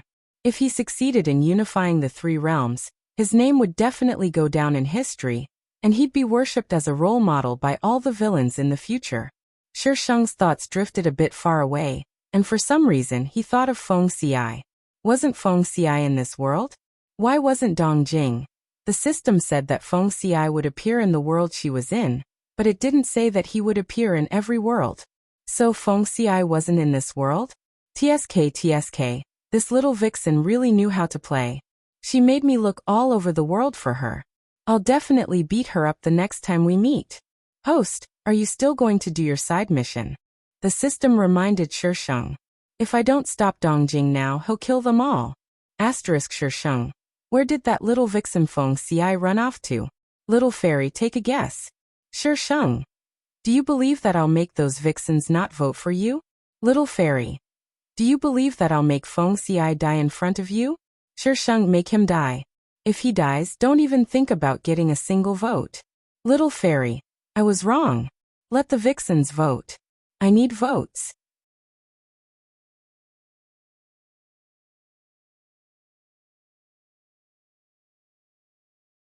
Chapter 258. This disaster was comparable to the Great Desolate Era. Dong Jing possessed the body of the god of death, and slaughtered the immortals until they cried for their parents. The strongest among them, Zi Huan, couldn't even use his divine power. He couldn't stop Dong Jing at all. Although Tsonglan was strong, he had to protect too many immortals and couldn't use his full strength. There were also demonic beasts eyeing them covetously, ready to steal their heads at any time. There was no way to fight this battle. In the end, they were forced to retreat to Kongwu Mountain. The god realm was in the sky. The collapse caused by Shi Sheng was still ongoing, and the god realm fell directly into the mortal realm. The weather changed, and natural disasters continued. The mortal realm also fell into chaos. Shi Sheng's new era was unavoidable. Kongwu Mountain. Yu Yao had already washed up and eaten a pill, but her face was still pale. She was probably frightened by those demonic beasts. Master. Yu Yao looked pitifully at Zi Huan.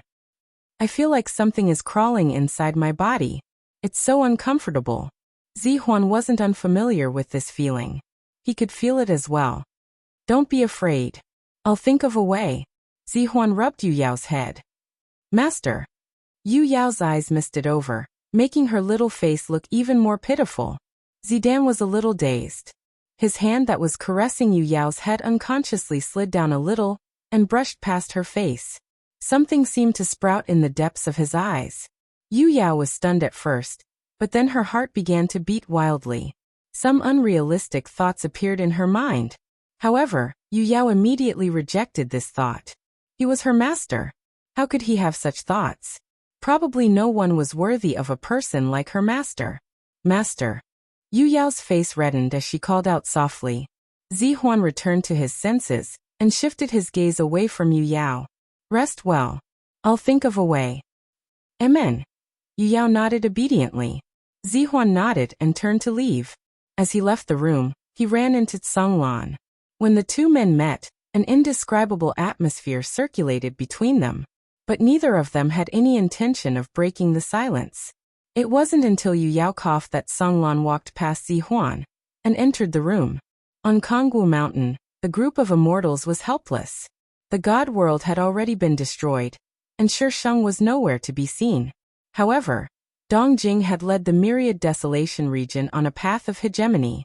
The only ancient god on their side had been ambushed by Shi Sheng and could not use his divine power. Thus, a group of people began to discuss this matter, and they were determined to let Zirua recover. Only when Zidan recovered would they have a chance to get back at him. We've already tried so many methods, but those things seem to have fused into the bones and blood. There's no way to force them out. Ancient God Zi Huan, other than feeling strange, do you have any other feelings? The Jade Emperor looked at Zi Huan anxiously. Zi Huan lowered his eyes. It's become more obvious these days. Isn't that serious? What should we do? Qingguan didn't tell us what it was. What's going on? The group of immortals started a heated discussion again. During this time, they kept cursing Shishang's 18 generations of ancestors. I might know what that is, but I don't know if I should tell you. A minor immortal suddenly raised his hand and said timidly. The chaotic scene immediately quieted down. Everyone looked at the minor immortal in unison.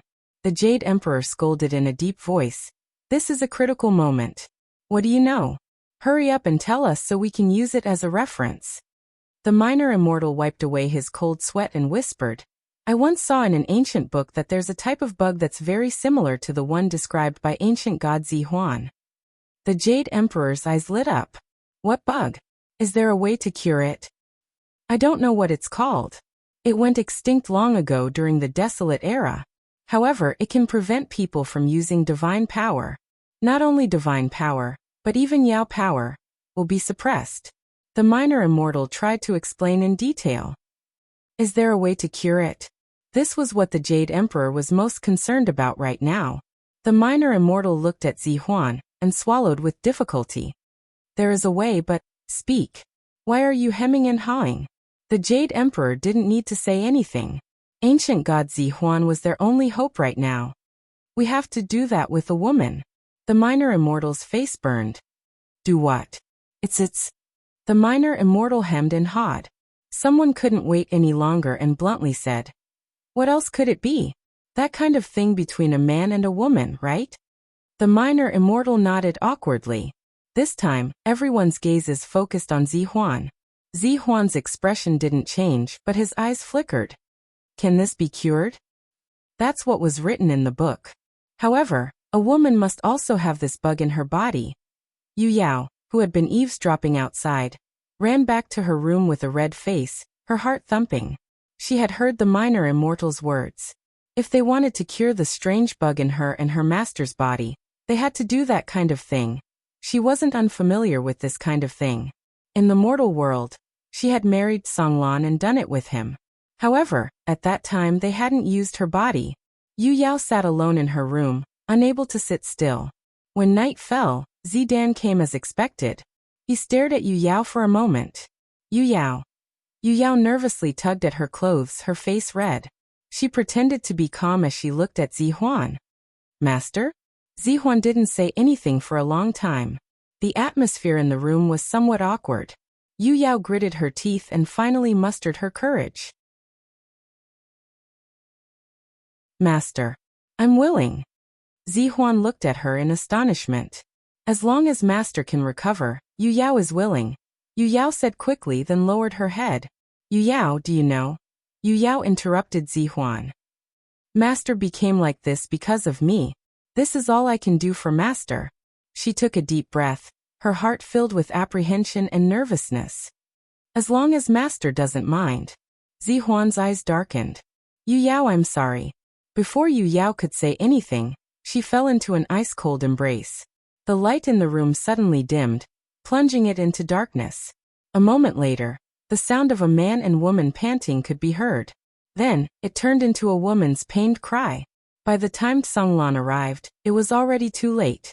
Zihuan put on his clothes and came out of the room. The back room was completely dark, so he couldn't see what was going on inside.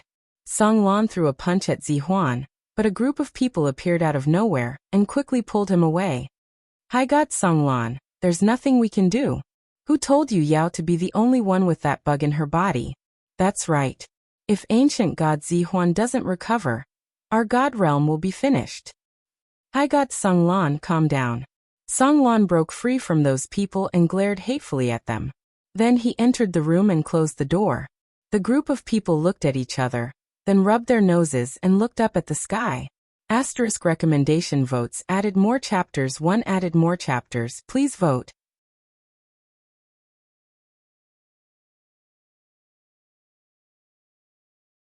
Chapter 259. Yu Yao was stupefied. This was the consequence. Because those insects preferred women, mating with a woman would allow the insects to enter her body. However, the number of insects in Zihuan's body was already enormous. In addition, Yu Yao already had them. It was a miracle that she didn't die. Song Lan couldn't describe how he felt about Yu Yao's current state. He didn't feel any heartache, but his body instinctively wanted to do something for her. Big brother Song Lan. Yu Yao shook his arm. Yu Yao wants to kiss you. Wash your hands first. Song Lan held Yu Yao's hand and stood up. Yu Yao suddenly sat down on the ground, her dirty face streaked with tears. No, I want to kiss you. Big brother Song Lan used to kiss me all the time. Song Lan frowned. When had he ever kissed her? I'll go find master. He'll give me a kiss. Yu Yao suddenly got up from the ground, lifted her skirt and ran out. Song Lan looked at Yu Yao's figure, but he didn't chase after her. Instead, he stared thoughtfully at the sky. Yu Yao ran to find Zihuan. Zihuan was in the middle of discussing how to fight Dong Jing when Yu Yao suddenly barged in. The group was forced to stop. This wasn't the first time. If it weren't for the fact that Yu Yao had become like this for the greater good, and that the Jade Emperor indulged her, Zihuan would have locked her up long ago. Yu Yao pounced on Zihuan, her dirty claws grabbing Zihuan's clothes and leaving a black claw mark on them. Master, kiss me. Zihuan frowned. With the enemy before them, there was naturally no one to take care of Yu Yao. There was an unpleasant stench coming from her body. He might not be able to smell it from far away, but now that he was close, the smell immediately drifted into his nose. Master is working. You can leave first. Zihuan endured the stench and tried his best to speak gently. No, I want a kiss. Yu Yao pouted and moved closer to Zihuan's lips. Zihuan's expression darkened. Nonsense. He pushed Yu Yao away and glanced at the others from the corner of his eyes. They immediately lowered their heads, not daring to look in that direction. Wu master is fierce to me. Yu Yao cried loudly and kept moving closer to Zihuan. Zihuan's head hurt. He couldn't really be rough with her. You guys go back first. We'll discuss this later. Zirua dismissed the others. When the room was empty, Zidan brought the noisy Yu Yao to the back of the room. He stripped her naked and threw her into the bathtub to wash her several times. There were still some bugs in his body that needed to be thoroughly cleaned. In the face of power and benefits, women were nothing more than accessories to men. When the conditions were right, they could spoil you to the heavens. But when they needed you to contribute, even if it meant taking your life, they wouldn't even blink an eye. Sheng had been wandering in the mortal world with a group of monsters recently. It wasn't that she was leading the demonic beasts. It was that this group of demonic beasts insisted on leading her. She didn't understand why they liked her so much. She didn't activate any strange aura. What was the meaning of flirting with a bunch of beasts? Boss, there's a city up ahead. Should we go kill it? Sheng, who was lying on a rattan chair, said with disdain. Kill what? You only know how to kill all day. Can't you have some ambition? We have ambitions. The demonic beast refused to accept it. We have ambitions to dominate the 3 realms. Damn, this group of demonic beasts actually had such an awesome target? She couldn't tell at all. Sheng opened his eyes and glanced at the demonic beast, then shook his head speechlessly. You want to dominate the world with such a coward? What do you think of Dong Jing? He's the one who should dominate the world. Boss, trust us. We can definitely do it. The demonic beasts looked determined. Let's go, Pikachu. Sheng nodded sincerely. Boss, go and help us. The demonic beasts looked sincere. Sheng. So what was her purpose? Sheng was determined not to go. The demonic beasts had no choice but to go on their own. They were practically invincible against mortals. Demonic beasts probably had an innate hatred for 2-legged humans, so they locked up the entire city. They made food reserves. Sheng was speechless as he looked at the demonic beasts' actions. They even knew how to make food reserves. You guys don't even eat humans, so what's the point of making food reserves? That's right, this group of weirdos never ate humans. They said that they would easily develop inner demons after eating humans. Inner demons, my ass. You guys want to dominate the world, but you're still worried about inner demons. You're simply idiots. If you want to achieve great things, you have to disregard your own life. These demonic beasts deserved it. They wanted to dominate the world since the Desolate Era, but they still haven't done so. Sheng followed the demonic beasts to many places. Unknowingly, the demonic beasts had almost taken over the entire mortal world. The humans, on the other hand, placed all their hatred on Sheng. Sheng swore that she really didn't do anything. She just moved a stool and watched the demonic beasts fight while eating melon seeds. Then, after the fight, those idiots ran over excitedly to ask for praise. As a result, she became the target of the entire human race and became #1 on the human race's blacklist. Sheng, I'm innocent. Why are you guys so unreasonable? Those beasts were the ones who attacked you. What right do you have to hate me? Boss, look at these pretty boys. They look pretty good. Do you want to keep them to warm your bed? A few demonic beasts in human form pushed a few men in front of Sheng. Sheng crossed his legs without a care for his image. He opened his half-closed eyes and calmly glanced at the demonic beasts in human form. To make it easier to distinguish them, Sheng gave these demonic beasts names. They walked in a line according to their height, 1, 2, 3, 4, 5, 6. The one who spoke just now was the largest one. Yes, the names were overlapping. That's right, they were so cute. A group of burly men being called by overlapping names. The scene was too beautiful. Demoness, we'd rather die than submit. Even if you have our bodies, you can't have our hearts. Demoness, don't think that we're afraid of you. Let go of me if you dare. We'll fight one-on-one. Sheng pointed at the man who wanted to fight one-on-one.